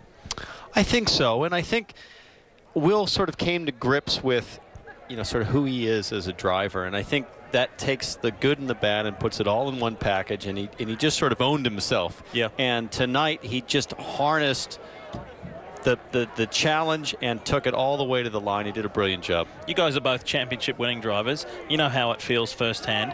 What got Will that championship in the end? Was it just this drive tonight, the whole season, elements to it? What do you see that you can really put a finger on?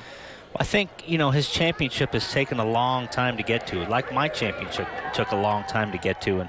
And, you know, you just get to a point where sometimes you beat yourself down and you think, when am I ever going to get it? When am I going to get it? And then, but tonight, like I did in Australia at Surfers that one year where I had to finish that race, all I had to do was finish that race. Yeah. He put it all together. I mean, he followed the team order rules, which is against his style. Followed it, played it exactly the way the team wanted it to be played, and he delivered. And then that's what Roger wanted. He wanted execution tonight. And I think as much as we put the pressure on Will, can he perform? You can say the same about Team Penske. Sure. 2006 was the last championship, and as much as Will might have doubted things the last 14 days, I think the Penske team equally could say, hey, are we going to get it done this time? Yeah. Think about this. They were nearly 1, 2, 3 tonight. Yes. And the last 1, 2, 3 was me or Al, Emerson, and myself. Think how long ago that was. Yeah, yeah. There's been a lot of waiting. That's certainly the fact for the captain and for that man there, Will Power. What a partnership. He and wife Liz, they can really have a big sigh of relief now. Yes, we're not replaying anything. The celebration is still going on. Will Power is not letting go of that Astor Cup that he has worked so hard, so long to wrap his hands around. And you think about all the guys and gals on the Team Penske organization that will be able to celebrate. They've got one of the most incredible trophy cabinets at the team headquarters in Mooresville, North Carolina. And there's going to be another one added to it.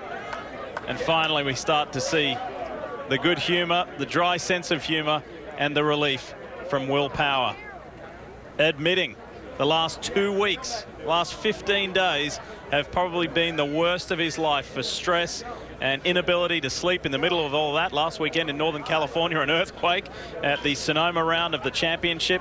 There has been a lot to talk about when he sits back and reviews and debriefs this 2014 championship.